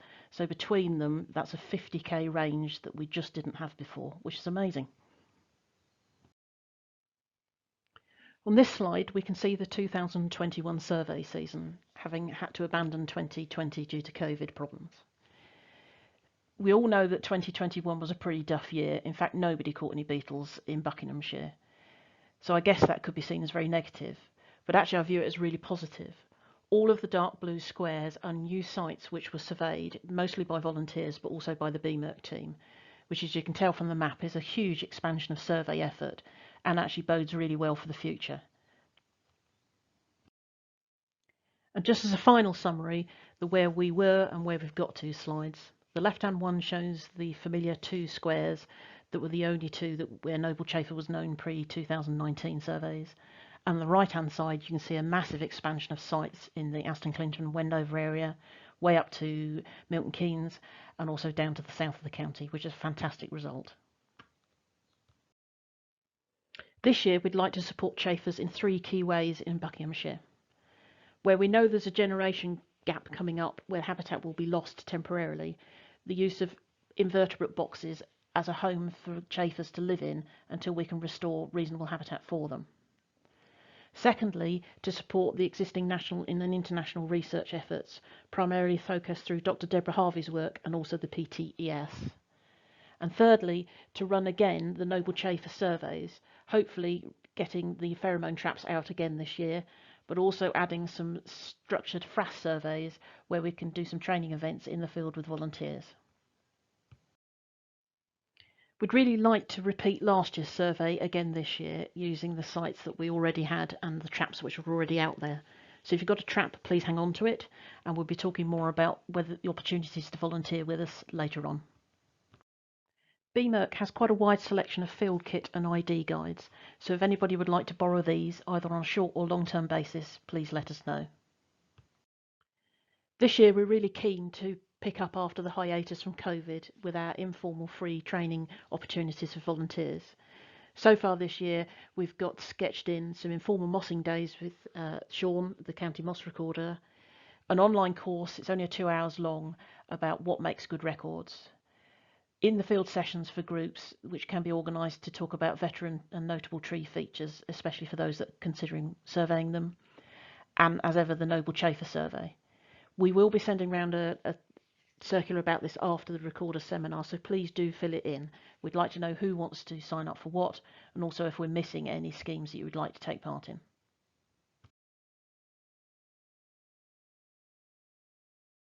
Right. I'm taking it that's the end of the BMERC updates for the time being. Thanks very much, Julia and Claudia. Just one very quick question that Mike Leroy's raised. I think it's a good one, that when we get the nature recovery mapping all finished, he's worried that some of the white areas will be considered to be of no interest and therefore available for development. I wonder if you could comment on that. Hi, Mick. Yes, I know Nicola was working on an answer, and it may be something that Nicola will pick up in her talk later. Okay, I mean, that would be fine. Let's just park it for the time being. We'll make sure we come back to it though. Okay. We certainly will. Yep. So we're going to move on now to an update on the Natural Environment Partnership for Bucks and Milton Keynes from Nicola Thomas. I'm sure you're all aware of the NEP. Different counties have different terms, but they've all got something similar. And I had a quick check. Our NEP has, I think, 14 partners, or there are 14 listed anyway. There are probably a few others that are dealt with. And so Nicola has the job of coordinating all this, holding it all together. I'm sure it's sometimes like herding cats, but I'm sure they're very nice cats. So Nicola has become extremely skilled. Anyway, over to you, Nicola. Looking forward to hearing what you've been up to.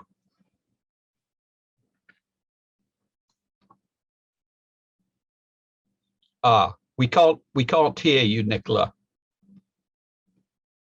I think you may still be muted. Can you hear me? Because my headset isn't working this morning. No, we can now. Check. Yeah. And can you see my screen?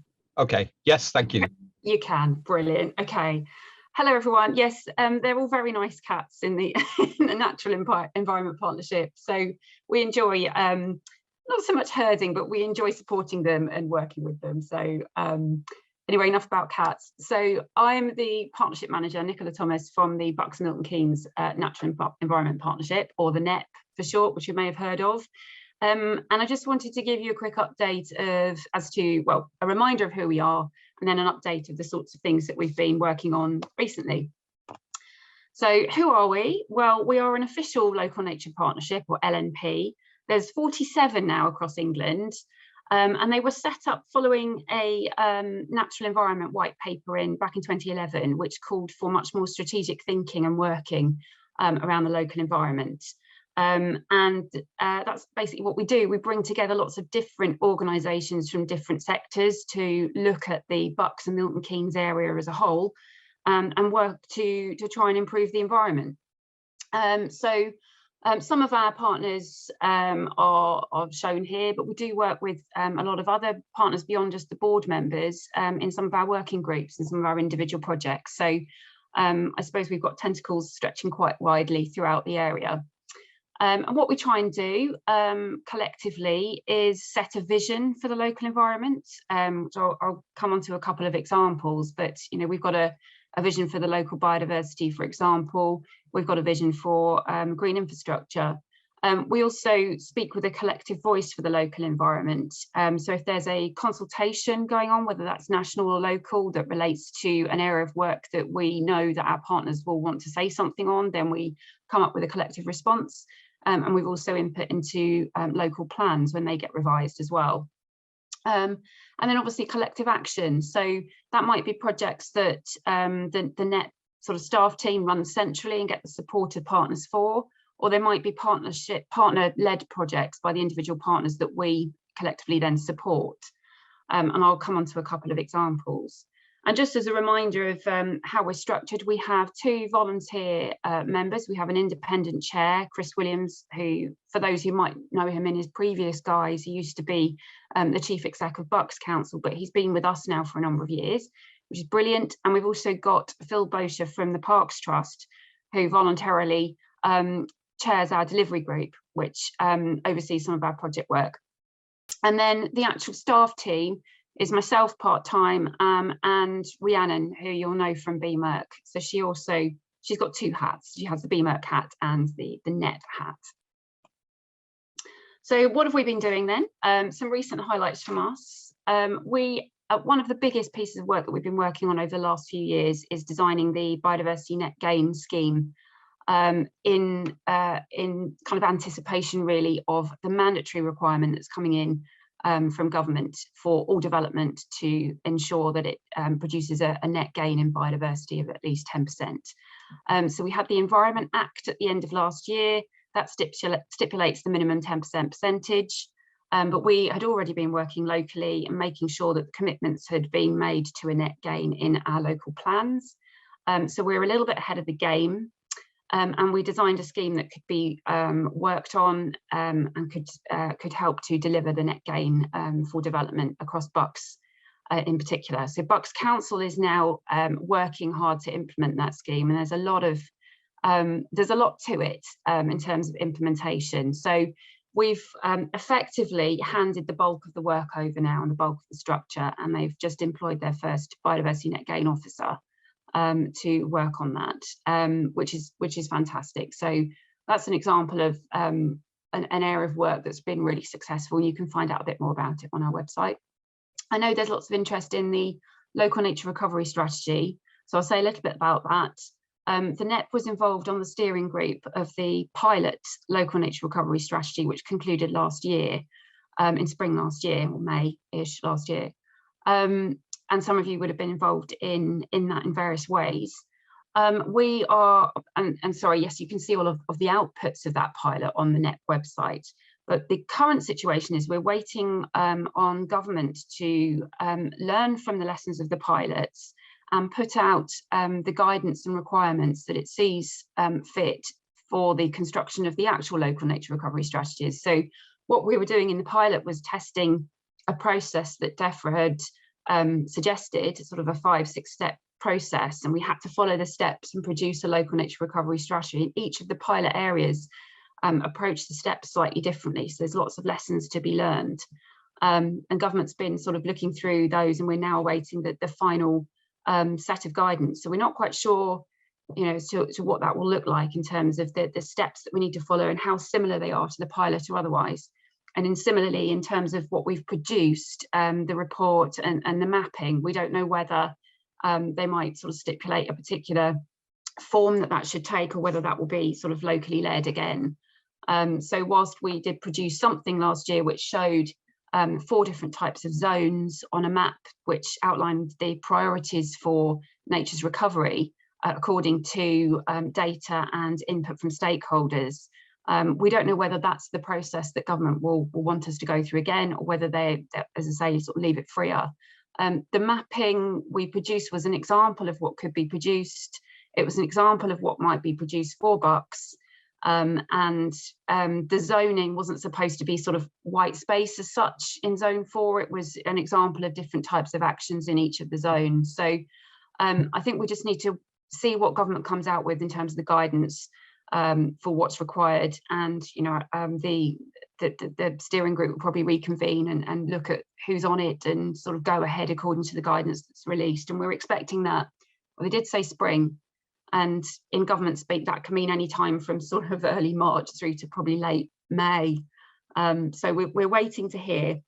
And just to pick up the other question that came up earlier in the Q&A, in terms of the geographical area for the actual local nature recovery strategy, I think Julia said in her answer, we do hope that it will be Bucks and Milton Keynes joined. And I know that there are conversations between Bucks Council, Milton Keynes Council and Natural Environment and DEFRA, who are leading the process in terms of what the, you know, in government speak, the responsible authority will look like.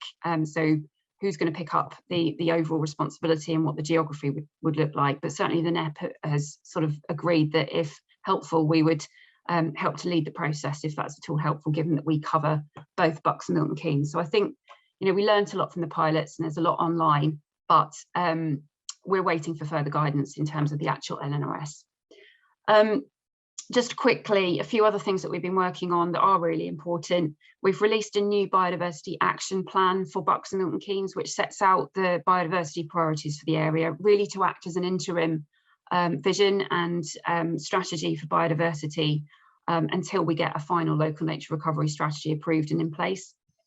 We knew the previous biodiversity action plan was a bit out of date, and we'd already done a lot of work on the new one when we started looking at the LNRS pilot. So we decided to complete that and publish it last year, and we're just in the process of setting up a new working group to actually deliver the actions and the objectives of that BAP.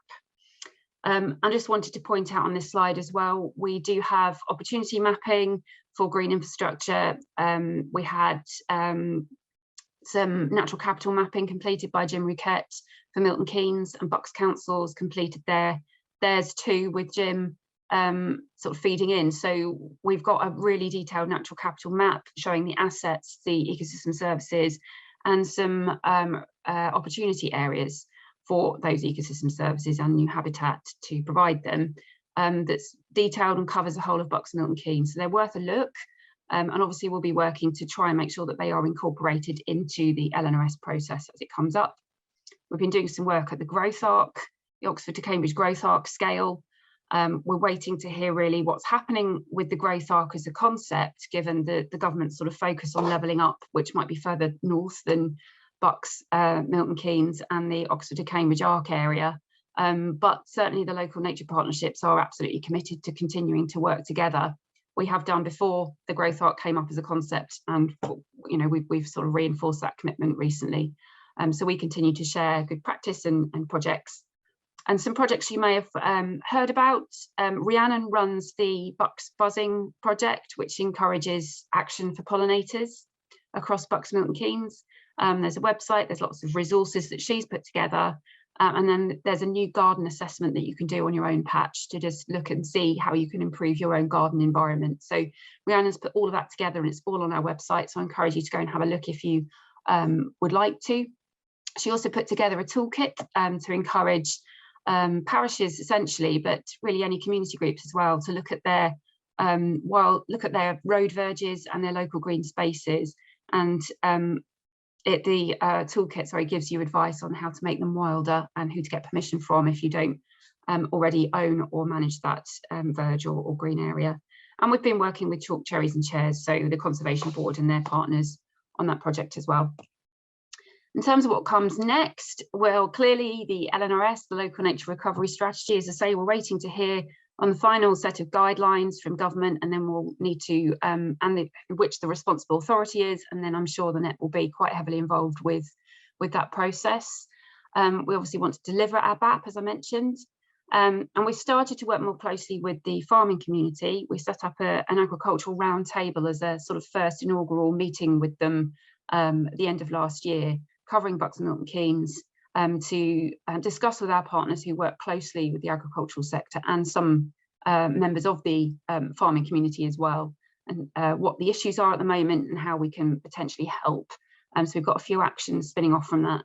And we want to do something similar really with the private sector, and looked at how we can work more closely with the private sector and how they can support the environment. And obviously with health, there's a lot of pressure on us at the centre of the NEP, considering the capacity that we currently have. So we have gone out to our partners to request either more funding so we can bring in more people, or really trying to look at how we work within our capacity. But there's much more work than we can do, essentially. So we're also conducting a strategic review as to how the NEP can continue to be as successful as it has been. I think it's fair to say that we are recognised not just locally but also nationally for some of the work that we've been doing, and we want to make sure that that continues and that we're as relevant as possible to our partners. So we are, Rhiannon and I are busy sort of collecting some initial surveys back from our board in terms of how the net works and how it might work better, how we're structured and what we can do looking forward. So we've got that piece of work going on as well. Where you can find out more, we've got our website, we've got a Twitter handle around Bucks Buzzing, but it's slightly broader than just the Bucks Buzzing project. And you can contact any of us at the email addresses shown. And I think that was my last slide. So I'll just stop sharing that. And if there's any questions, I'm happy to try and answer. That's fantastic. Thank you, Nicola. There aren't any specific questions. So if you're okay about it, we'll move on. Absolutely, thank you. Thanks. So much going on behind the scenes, and so much that all the data that people attending today are contributing to. So that's really good. Thanks, Nick. Thanks. Right. We are going to move on now to someone who I can't believe anyone attending today hasn't come across Martin Harvey. If they're involved in recording, especially invertebrate recording. But what you may not all know is that quite a few years ago, I won't say how many years, Martin did run the Environmental Record Centre and was responsible for some of the early seminars like this. So he really is an old hand. So Martin, no surprise that you're going to talk about pollinators and you're going to bring into that soldier flies, but over to you.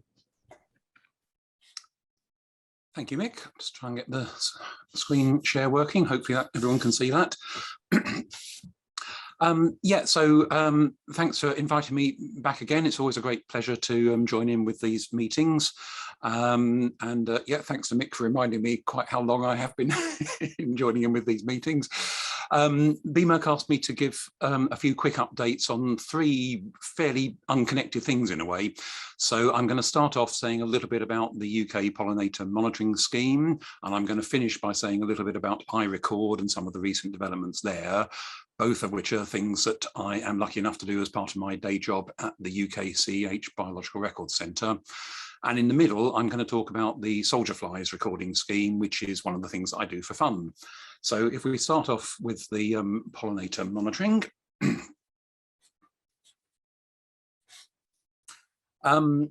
So we have covered this a little bit before at previous meetings, I think, so I just wanted to give people a reminder and a few updates on this.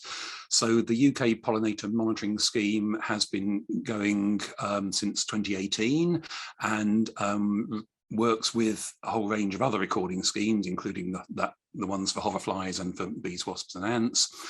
But it also runs two survey projects itself, one of which does not have any locations in Buckinghamshire. That's our 1 kilometre square survey, and unfortunately the random allocation managed to miss Buckinghamshire out, so I'm not going to say anything about that one. But the other one, the flower insect timed counts or FIT counts, can be done anywhere where you can find these flowers that attract insects and where the weather is okay. And it's a fairly straightforward survey that we hope anybody can have a go at. And it's designed to collect information about the abundance of insects that visit flowers. So it's not one that asks you to identify things down to species. We only ask for identification down to the insect group. So that might be, we do split out honeybees and bumblebees and solitary bees into 3 groups. And then there are hoverflies are another group, and then all other flies are the next group. So the identification challenges are not quite as hard as they can be for some invertebrate recording. So what you need to do is to find a patch of target flowers, and there are a list of flowers that we ask you to use if you can, but if you can't find any of those, it's fine to use something else.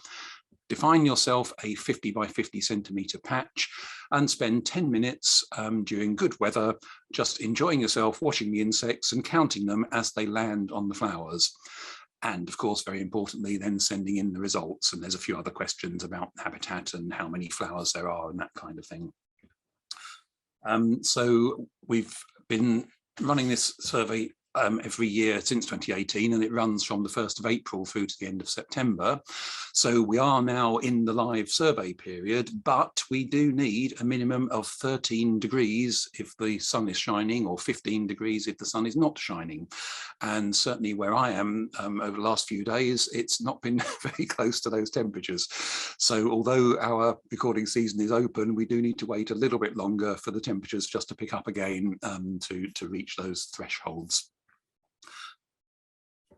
Last year, we launched 2 new technical support things for the survey.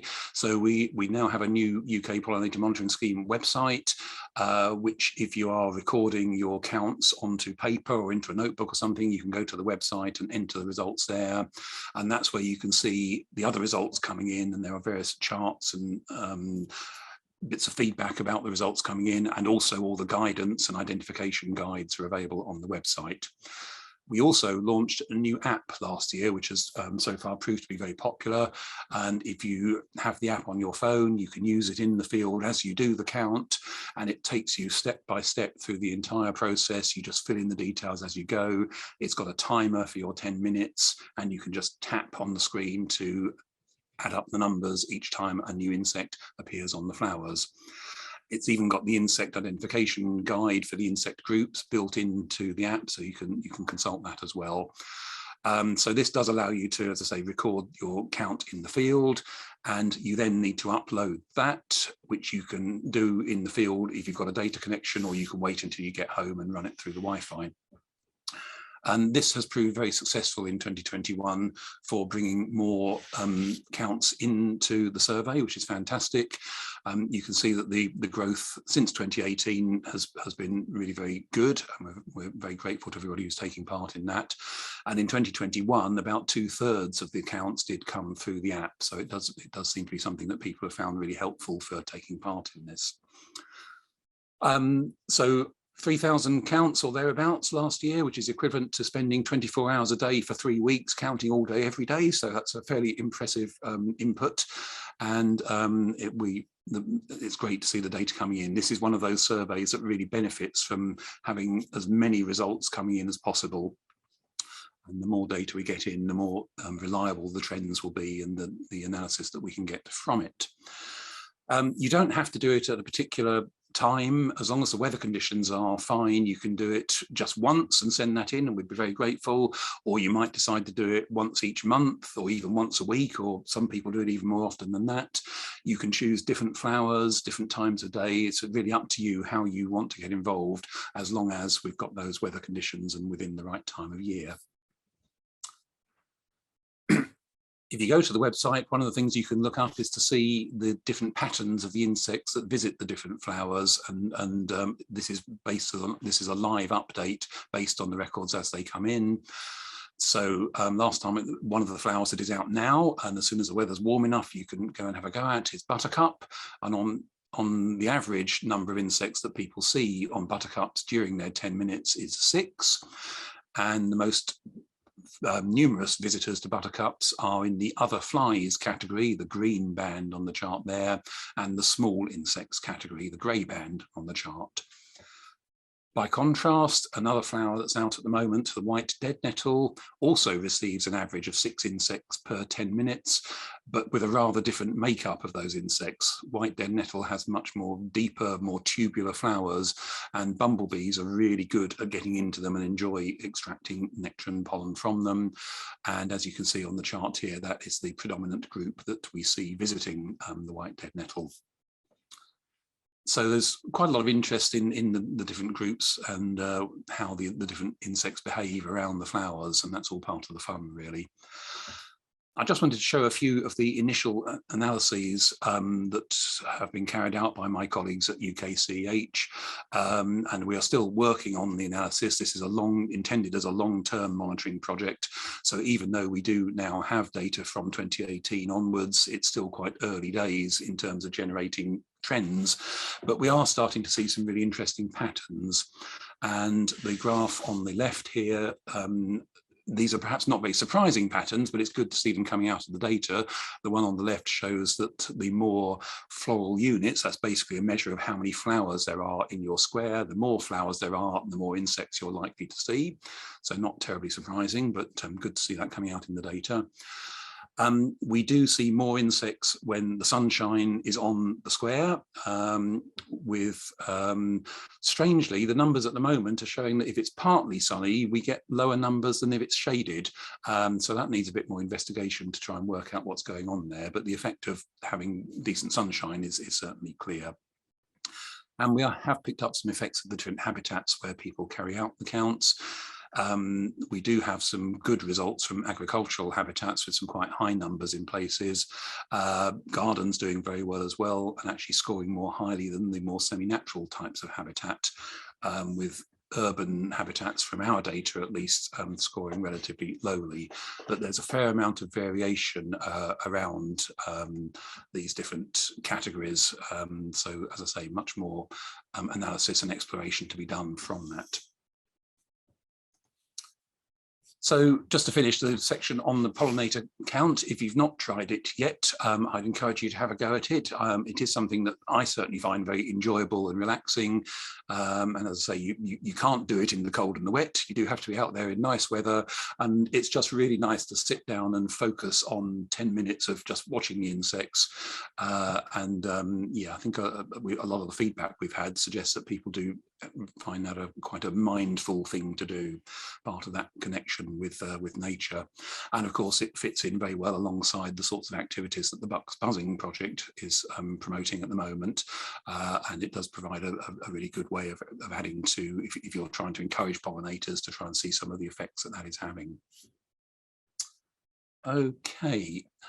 So all the information that you need to take part is on the website, and the link to the app, which is free to download, is also up on the website. So hopefully you can find everything you need there, but do get in touch with us if you've got any questions. Moving on to the next little subtopic, I'm going to tell you a little bit about soldier flies and allies. This is a national recording scheme, one of many that is coordinated by the Dipterus Forum organisation. And this is like all the other schemes for the Diptera, this is a voluntary recording scheme, and it covers this amazing range of 11 different fly families. And even just looking at them quickly on the screen, I think you can see there's a lot of variety in this group, and that's one of the things that I really find fascinating about it. The different families do look quite different to each other. There are some connections in the way that their wing veins work out and all those sort of technical taxonomic characters, but just on appearance they do look quite different, and they have some very different life histories behind them as well. And I haven't got time today, and I mustn't be tempted today to try and tell you about all 11 families, because I will run out of time if I try and do that. So I've just picked out a few examples. One of which we've spoken about again before, I think, at these meetings, which is the bee fly, and it is bee fly time of year at the moment. And as many of you may know, we run an annual bee fly watch project as part of the recording scheme. This is the most common species that we're looking at here, the dark-edged bee fly, Bombilius major. And hopefully many of you will have had a chance to see this already this year. It's been flying for several weeks now, but it'll be out for another month or two, so there's plenty of opportunity yet. And we asked people to add the records to iRecord for the Bee Fly Watch project. The map on the left there is the national map for the dark-edged bee fly, which, as you can see, is very widespread, except in the most upland and northern areas. And the map on the right is the other spring bee fly, the dotted bee fly, which is quite obvious when you see the dots on the wings where it gets its name from. A bit harder to tell sometimes when it's actually flying, with that fast wing beats tend to obscure the wing markings. But the dotted bee fly is much more restricted to central southern England, but it has been expanding its range, and we even had one pop up in Derbyshire a couple of years ago. And this year there's been a new record from Cambridgeshire, which is the first for over 100 years. So it's still on the move and spreading out a little bit. And if we have a look at the Buckinghamshire situation, first of all, for the dark-edged bee fly, it is widespread, but there's quite a lot of empty space on that map, and I'm sure there are bee flies in more places in Buckinghamshire than the map actually shows at the moment. So even though this is a common and widespread species, it's a fantastic creature to watch and to see it hovering over the flowers and feeding, and sometimes you can see it flicking its eggs in the direction of the solitary bee burrows in which its larvae develop. So there's lots of interest in the way it lives. And again, I would encourage you to spend a bit of time going out and looking for it if you haven't already done so. And if you can fill in a few dots on the map, so much the better. And the other bee fly, the dotted bee fly, is being seen in Buckinghamshire a bit more frequently these days, but still from rather few locations. I believe it's been seen at College Lake again this year, and has certainly been there in previous years. Dave Wilton has it in his garden, and Ryan Clark, when he was living in Aylesbury, had it in his garden, so it can turn up in garden habitats, but it does. The dotted bee fly is a bit more restricted to those really warm open habitats compared to the dark-edged bee fly. But do watch out for both of them and try and get a good look at the wings to make sure you can check which one it is, because they could both be around. And we try and track the emergence of the bee flies each year, and this is a slightly confusing chart because we've got 5 years worth on here now, but the black dotted line is this year's records. which seem to be following a pretty standard pattern compared to the previous few years. But I suspect we are going to see a drop in records in this current dip in the temperatures. The bee flies are quite dependent on temperatures for their activity.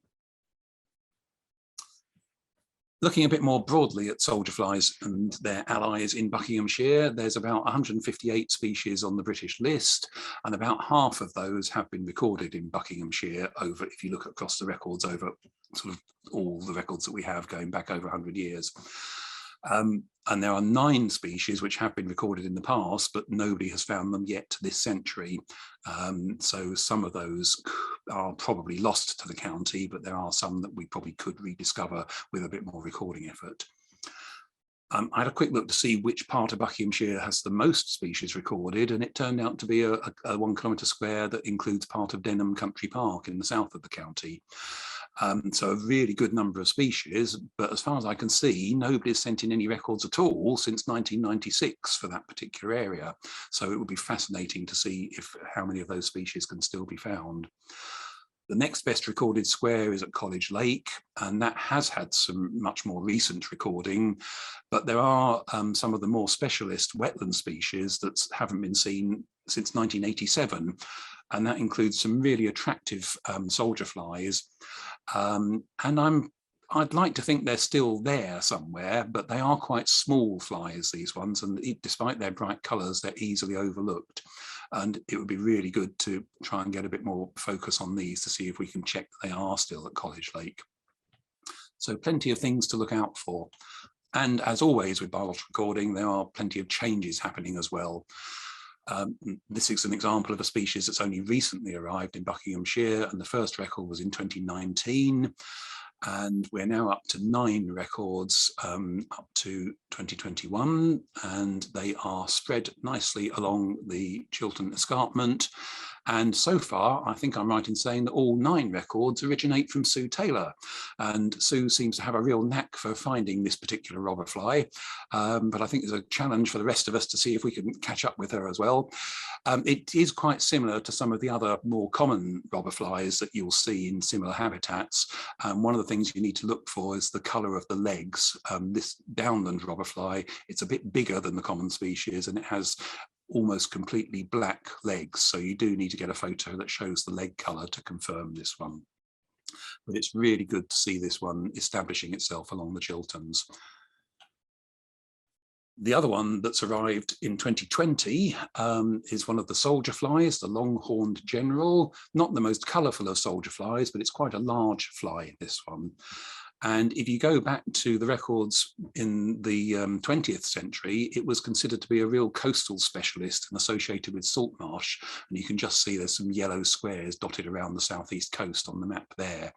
If we bring this up to, I think it's 2014, something's starting to happen. There's some records appearing further inland. And if we bring the records right up to 2021, that spread has continued. And this species really does seem to be expanding both in range and in the number of habitats that it can be found in. So we now have a couple of bucks records from Willand Lake and from Findmere Wood, and it'll be really fascinating to see if this spread continues.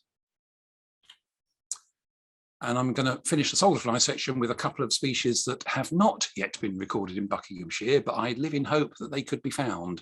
And they're both ones that are out now or will be very shortly. And the next month or so is a really good time to look for them. This spring heath robber fly is a smaller robber fly than the other ones that we get in the county, and it's very much associated with sandy soils, of which we don't have a lot in the county. A few of us did try to find it at Rammermere Heath a few years ago, and we failed, but it is quite widespread in sandy habitats in England and Wales, and I do think it could be found if we look really hard for it. Some of these sandy areas around the Brick Hills, for instance, possibly on the southern Bucks Heaths, although they're a bit more gravelly than sandy, and I'm not quite sure whether it would survive there. So that's one to look out for in the coming weeks. And in wetland habitats, there's this rather lovely early flying soldier fly, the silver kernel. The males in particular have this really lovely silvery hair cover on the abdomen. And this is also one that I suspect could be found somewhere in the River Ray catchment, in some of those lovely wet meadows that Beebout look after. But it's one that I think is easily missed because it does fly early in the year. Yeah, anybody within reach of a wetland habitat or damp meadow areas, please do go and have a look for this one and send us a photo if you can. I think that's the end of the soldier flies section.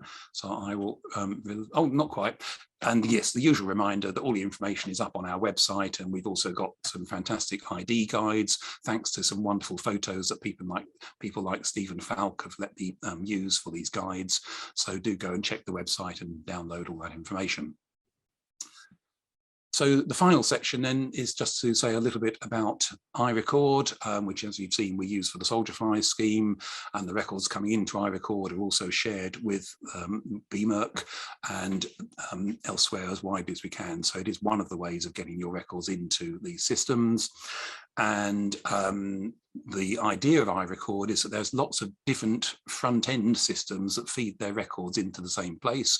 So all the things we're looking at on the screen here are connected to the iRecord database, which means that all those records can be collected together into one data warehouse, as it's known. And the reason for that is that it means that the verifiers, who are mostly volunteers on behalf of the recording schemes, can go to that data warehouse and check through all the records in one place without having to go to all these separate places to pick them up. So iRecord has obviously been around for a while now, and it is continuing to build up in use. And this is a couple of years old, this figure, but the growth has continued. There are lots of records coming in. And the idea of all this is that if you're out in the field making your record, you can get it into an online system, which very quickly shares it both with the national recording schemes and the local record centres, and the data can flow on to the NBN Atlas and beyond to the global biodiversity information facility. The thing that I particularly wanted to mention today, and that BMERC asked me to pick up on, was a more recent link that we've made to try and bring some other data into this process. And this is to pick up with some of the other online recording systems. And we've now established direct links with the iNaturalist system and BirdTrack. And I'm not going to say very much about BirdTrack today. Bird records from iRecord are now, or will shortly be going to BirdTrack to be verified, and non-bird records from BirdTrack are coming into iRecord to be verified. So there's a really good two-way link there. But iNaturalist is another big online recording system that was developed in the United States and is being increasingly used in the UK. We do now have an iNaturalist UK portal from that setup, but it wasn't terribly well linked into the recording schemes and record centres.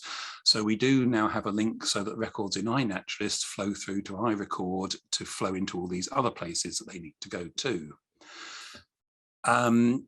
And there are some differences between iRecord and iNaturalist. They both have websites, they both have apps, but there are, I guess, strengths and weaknesses to both of these systems. iRecord is very good for regular recorders. You can add records. You don't have to have a photo with your record. It links directly to the recording schemes and record centres, and you'll get direct feedback from verifiers where they are available. iNaturalist has a really good app that people find very easy to use, and I must admit it is a bit easier to get to grips with than the iRecord app when you're first starting, but it does generally rely on you having a photo of your record. It has some fantastically clever photo recognition software that will suggest an identification on the basis of the photo alone, and it also has a user community who help each other with those identifications. So it's a really good starting point if you're new to biological recording and you're looking for some help with your initial identifications. The records do flow through to iRecord, but for technical and legal reasons, we can't make a direct two-way link at the moment. So if your record goes into iRecord and gets verified or gets re-identified, unfortunately, there is no direct feedback to the iNaturalist end of things. So it is a bit more at one remove, but at least the records are now flowing through and being made available to people. And if you do use iNaturalist, there are some things that you can do that will help with this record flow process and will help the verification process. And I'm not going to read through all these, I'll just leave them on the screen for the moment for those people who are interested in using the iNaturalist tools. And this information is up on the iRecord website to refer to, and on the MBN website. So there's lots of information about this. MBN is leading the iNaturalist UK partnership to try and bring all these things together. And I think that brings me to the end of my updates for today. So thanks very much for listening to those. Acknowledgement to our funders and supporters at the Biological Records Centre who help make all these things happen and help us work with the voluntary recording schemes. And of course, the usual big thank you to all the recorders that contribute to this, and the verifiers who help check the records so that they can flow through and feed into all the fantastic work that BMERC and many others are doing with the records. And I'm going to leave you with one last thought from something that came into the Beefly Watch Twitter feed the other day. And I think given the current rather alarming things going on in the world, this was just a really lovely thing to say about the pleasure that I hope we all gain from going out and watching wildlife and just spending that bit of time forgetting everything else that's going on and focusing on something really fascinating. Thanks a lot.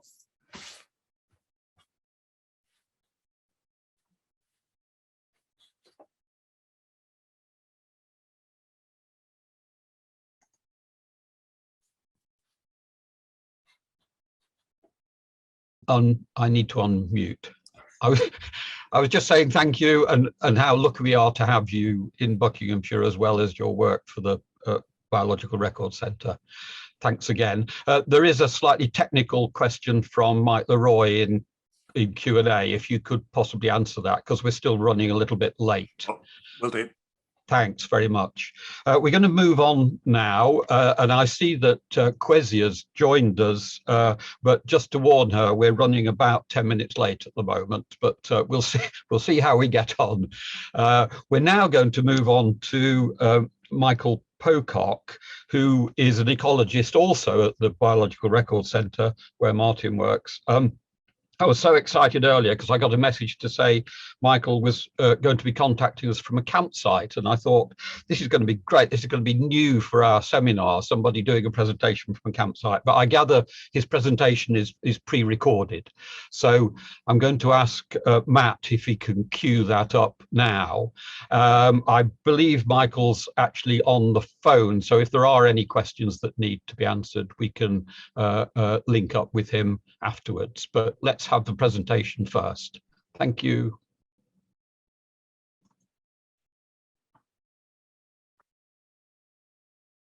Hello, I'm Michael Pocock from the UK Centre for Ecology and Hydrology. I'm now going to share my screen. I'm going to be talking to you about the DECIDE project, and in particular the tool that we've developed through the DECIDE project. This is all about recording nature where it matters.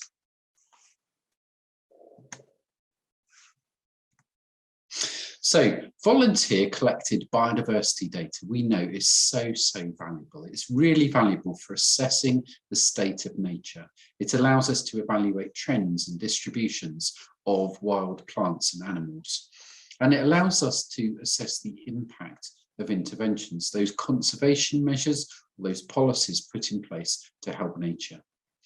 We also know that getting involved in recording wildlife benefits individuals. It connects people like you and like me to nature. And all of that, as we showed through the Nature Up Close project a couple of years ago, supports well-being, supports our well-being.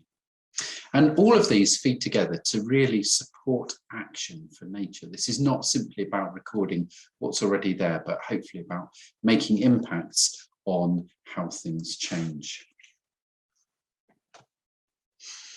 So how are citizen science data collected? Well, we know that there's structured monitoring, things like the butterfly monitoring scheme, where it's done in a very scientific way. People go out, follow a protocol at set locations. But you can also collect data in a very unstructured way. So using tools such as iRecord and the app there, you can record what you want, whenever you want, go out. But actually, we can get millions upon millions of records in this way. Semi-structured recording sort of sits in the middle. You follow a protocol, but you take part when and wherever you want. Well, the thing with unstructured recording is that we might have so much data from so many species, but we know that it's really spatially uneven. We get loads more records in the southeast of England than we do in the Highlands of Scotland or the mountains of Wales, for instance. And even if we zoom in at the local level, such as shown here for Chesham in Hertfordshire, you can see that there's a pattern of recording where people are tending to record more in the towns and more in certain parts of towns than in other places. So we've got this unevenness.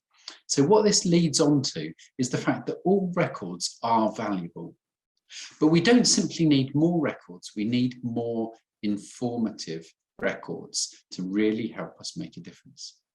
So how do I, as a recorder, or how do you choose where to record? Well, one of the ways that we've been experimenting with is with the targeting revisits map. So this is a map that's live, it's based on live data, it's updated in real time. And the ask is, can you make the pink squares green? The pink squares are those which are visited in only 1 year in the past, and the green, which are visited in more than 1 year.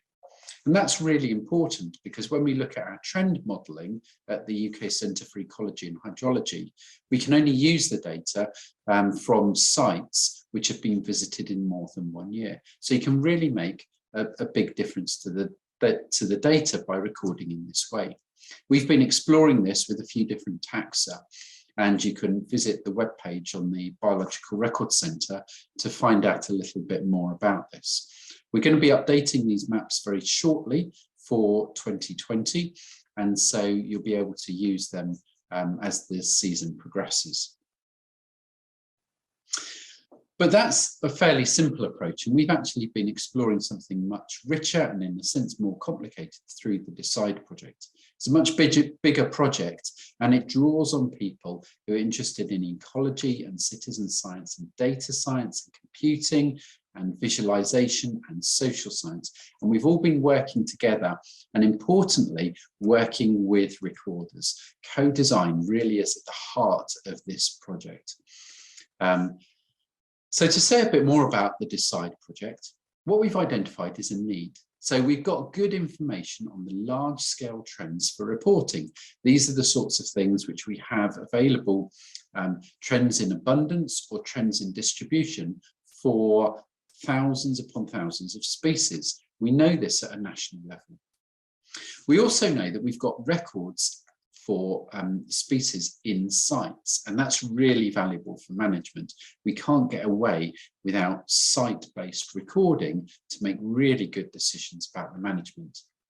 But as we've been talking with potential data users over the course of this project, they've been saying that actually there's a lack of comprehensive and fine-scale maps of natural capital or biodiversity richness to inform the regional decision making. So that's really important. And recorders have said that actually they have a lack too, that they lack tools to guide their recording, and they want these tools so that they can increase the value of recording for nature.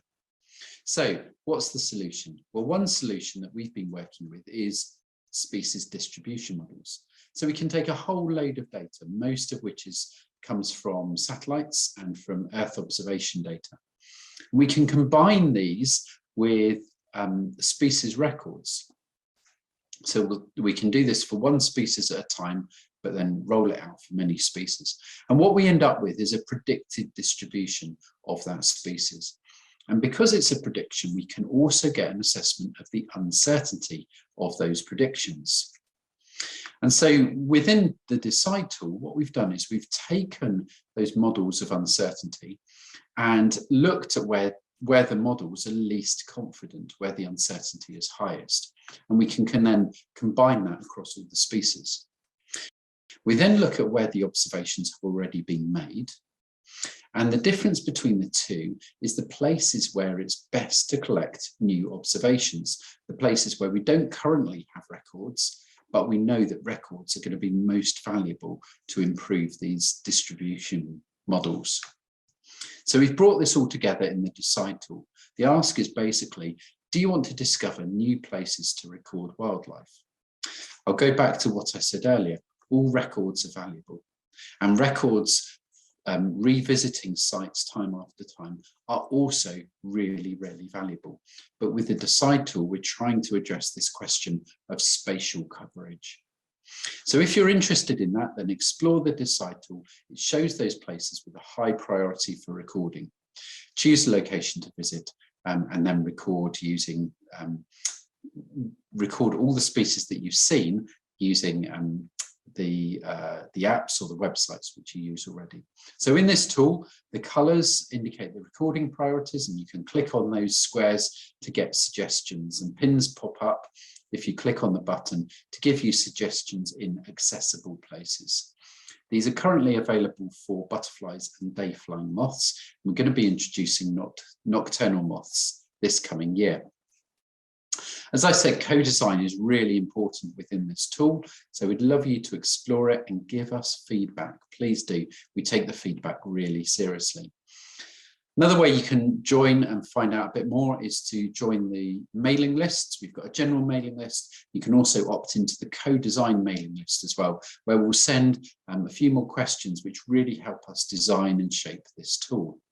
In 2020, we're going to be exploring, as I said, with nocturnal moths and developing that. And we're also going to be working with recorders in London and North and East Yorkshire to be using these low-cost, very portable moth traps to go out exploring new places. And we've got another aspect of this project, which I'm really excited about, which will be coming this summer. And this is about the role of feedback to recorders. I don't know about you, but I, as a recorder, don't get a huge amount of feedback about my records. So we're going to be running a 4-month experiment from May. We're going to be asking, how do we provide feedback, real-time, personalised feedback to recorders that's more relevant, appealing, and actionable? So if you sign up, we'll then take the records that you submit over the previous month in iRecord and iSpot, and we will give you these personalised newsletters, giving you information about the impact that your recording has had and tips about where to go recording in the coming months. The thing is that which of these sorts of methods are going to be most effective? Which are going to be most persuasive to you? And this is where the whole thing comes in. So we'll be sending different people, different newsletters at different times, and we'd love to get your feedback. It's not ready for sign-ups just yet, but do join the mailing list to find out more, and hopefully you'll be hearing all about it fairly soon. The final stage of the project is that we're co-designing with data users. And so we've got this first proof of concept that we've been working with potential data users over the past winter and exploring with them. So these people who need these maps of biodiversity richness, fine scale and comprehensive. If you're interested in some of this sort of aspect, then please do email me and we can explore how you can get involved and help to shape this as well. So Decide project, it's all about recording nature where it matters. And we hope that you'll be able to use the tool, give us feedback, and it will inspire you in your recording too. Thank you. Thanks, Michael.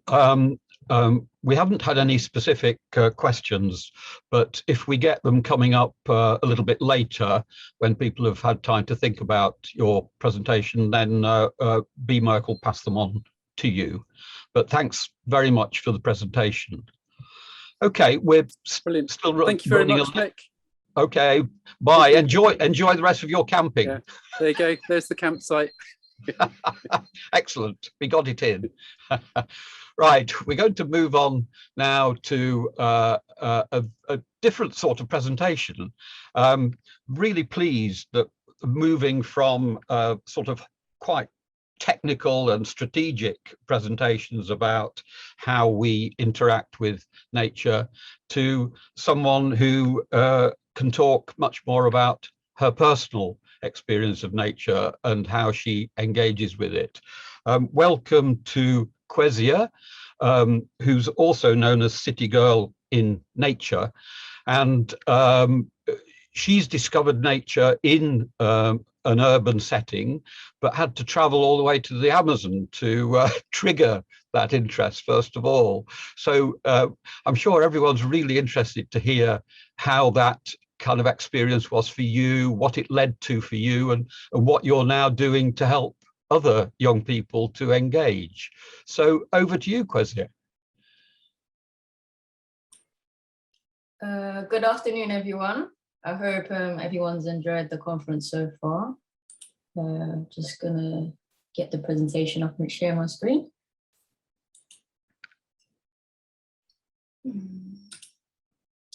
Yeah. Sorry.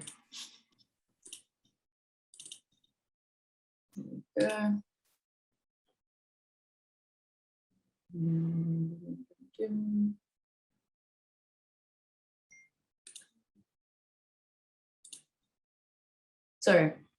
That's okay. The nerves are kicking in. Yeah. Just do play from start. Good. That's it. Brilliant. Okay. So what I'm gonna do is just kind of like share a bit about myself, and as I said in my introduction, just share about how I actually came about to be such a nature enthusiast, essentially. So these are some pictures. Most of my presentation as well is picture-based, actually, so very different to what you've probably had already. But so I'm Kwesia. I'm from over mixed heritage background, half Jamaican, half Pakistani, and I have 3 older siblings. So here's a few pictures of that. So here's some pictures of me growing up, much different to how I look right now and what you will continue to see. But I grew up in an area that's much different to rural. I come from inner city London, an area called Deptford, and I grew up near a local estate called Pepys Estate.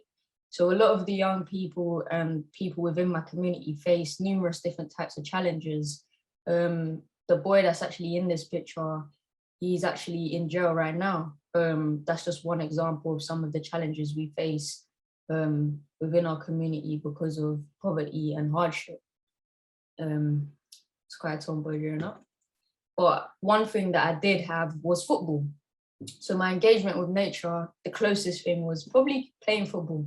And that's just some pictures of me playing football.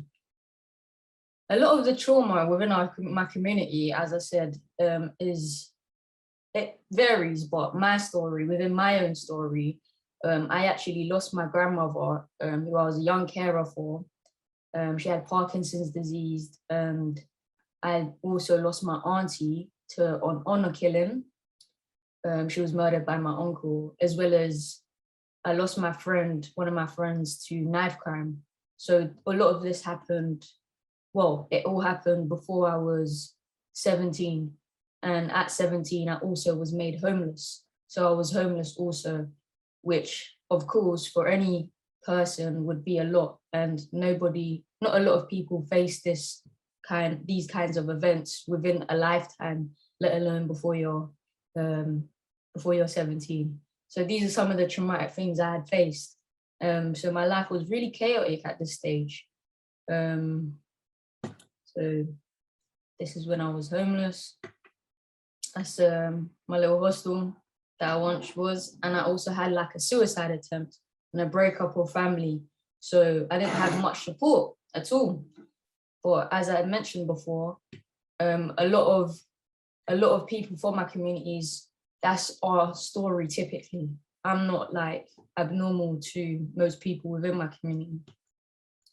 Fortunately for me, I started doing some youth work, which I wanted to give back to like other young people.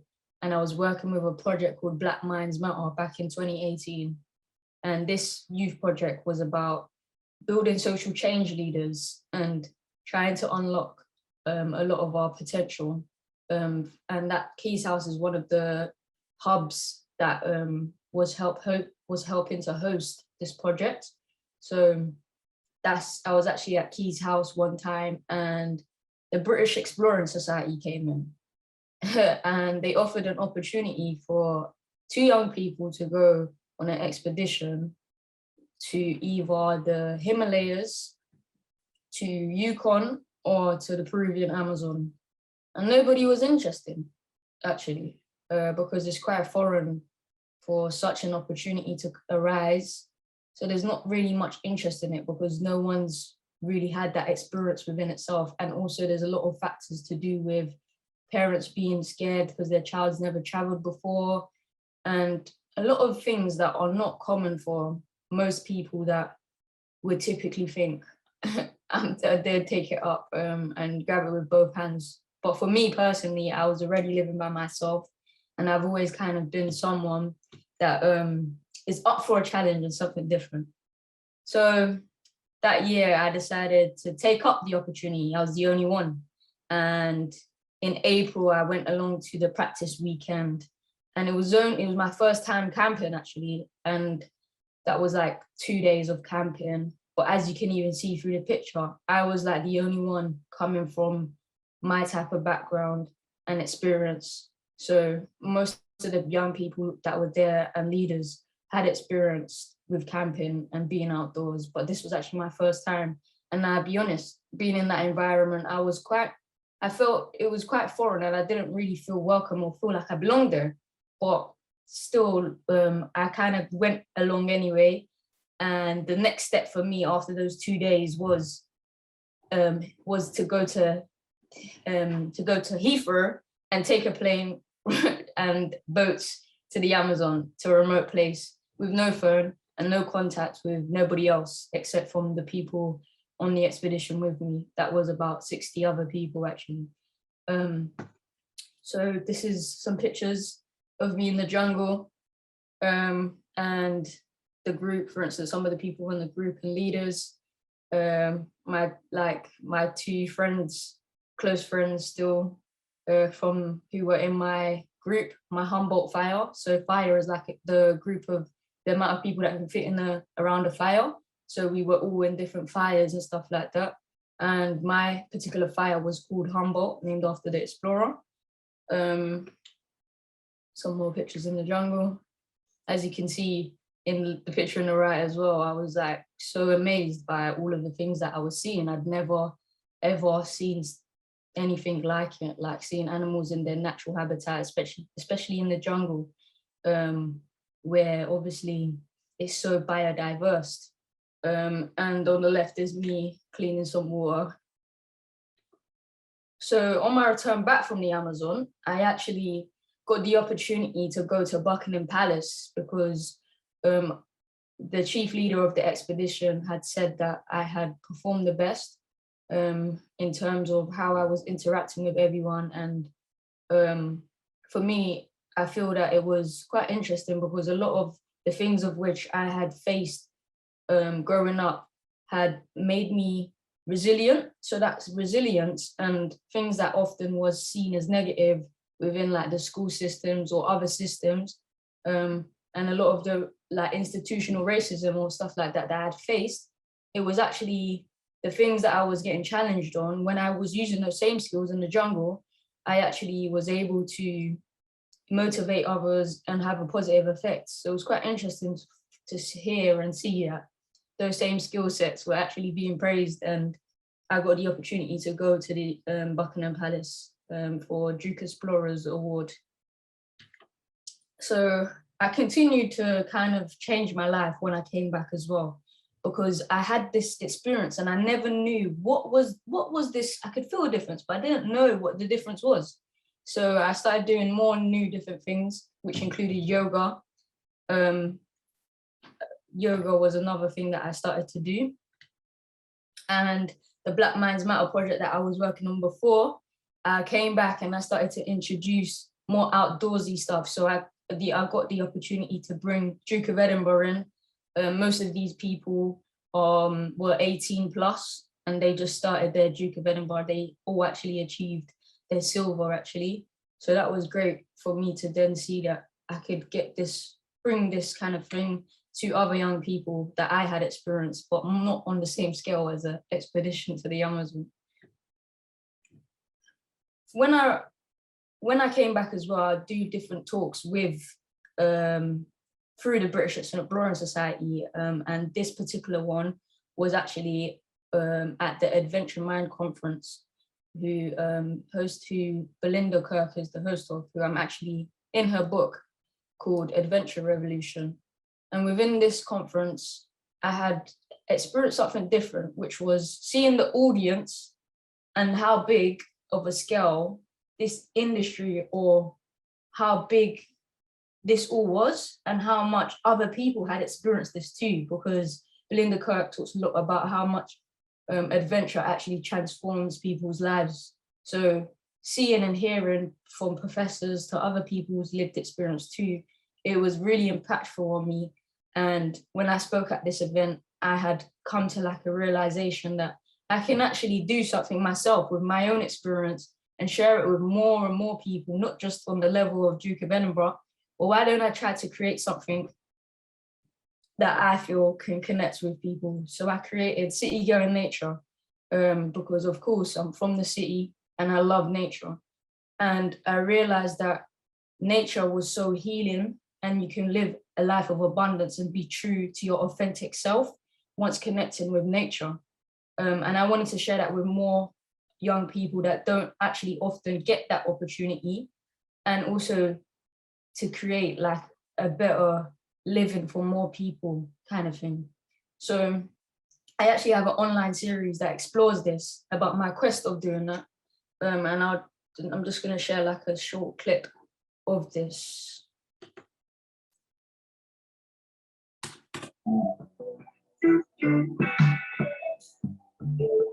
On my return back from the Amazon, I started to think about connecting with other people, particularly young people like myself, some of whom have never had the opportunity to experience anything other than inequality and hardship. I wanted to explore if a connection with nature could touch them in a similar way it touched me. This led to the start of City Going Nature as a way to give back to my community, to share my love and passion for the outdoors, and the belief that everyone should have the chance to be healed, to be nourished, and to live with abundance. They ain't really used to my time. I'm a different kind of fish. You might catch me in the central. You got the party done, but Tuesday I got the party lit. So that's just like a bit of a taste of what my online series does and explores. I have like different guests that do get involved and share their experiences, as well as thought-provoking things and things that people that don't often get the chance to engage with nature can actually do themselves. From meditating outdoors to even bringing plants indoors to foraging, all types of different types of things. Just to link this into what. So another thing that had happened actually, just in January, I became the British Explorer Society's ambassador. So I've done a full circle. I actually got the opportunity to go on the expedition through them. And then I'm now their ambassador to help them also get more people out into nature, especially because of the success of City Going Nature and what I'm doing within the community and the different projects I'm working on away from this. So just to like kind of link into the theme of this about connecting the dots, often we don't often see or understand how connected we really are, in terms of, I do believe in like the 7 degrees of separation, and how we actually are really very much connected, even though a lot of the time we can sometimes be in our own silos and forget how interconnected we are. So I'd like to just kind of leave everyone with this, and that is, what ways can you start to connect the dots with people that don't usually get the opportunity to access them, and how can you make it fun and relatable to them? Thank you.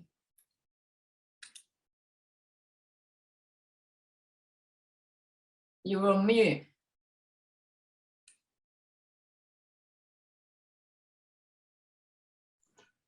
Sorry, Mick, Mike. you're muted. It keeps sticking on that for some reason. Thanks very much. Kwesia, I should have said. Is that right? You tell me how it's pronounced. Yeah, Kwesia. Kwesia, thanks so much. That's really interesting. I watched some of your videos a couple of days ago. I thought they were really amazing. You won't have seen it, but earlier we had a mention of our New Shoots program, where we've got opportunities for young people across the county, well, the Chilterns part of the county, to get much more involved, and I'm sure they'd be really interested to know about your experience.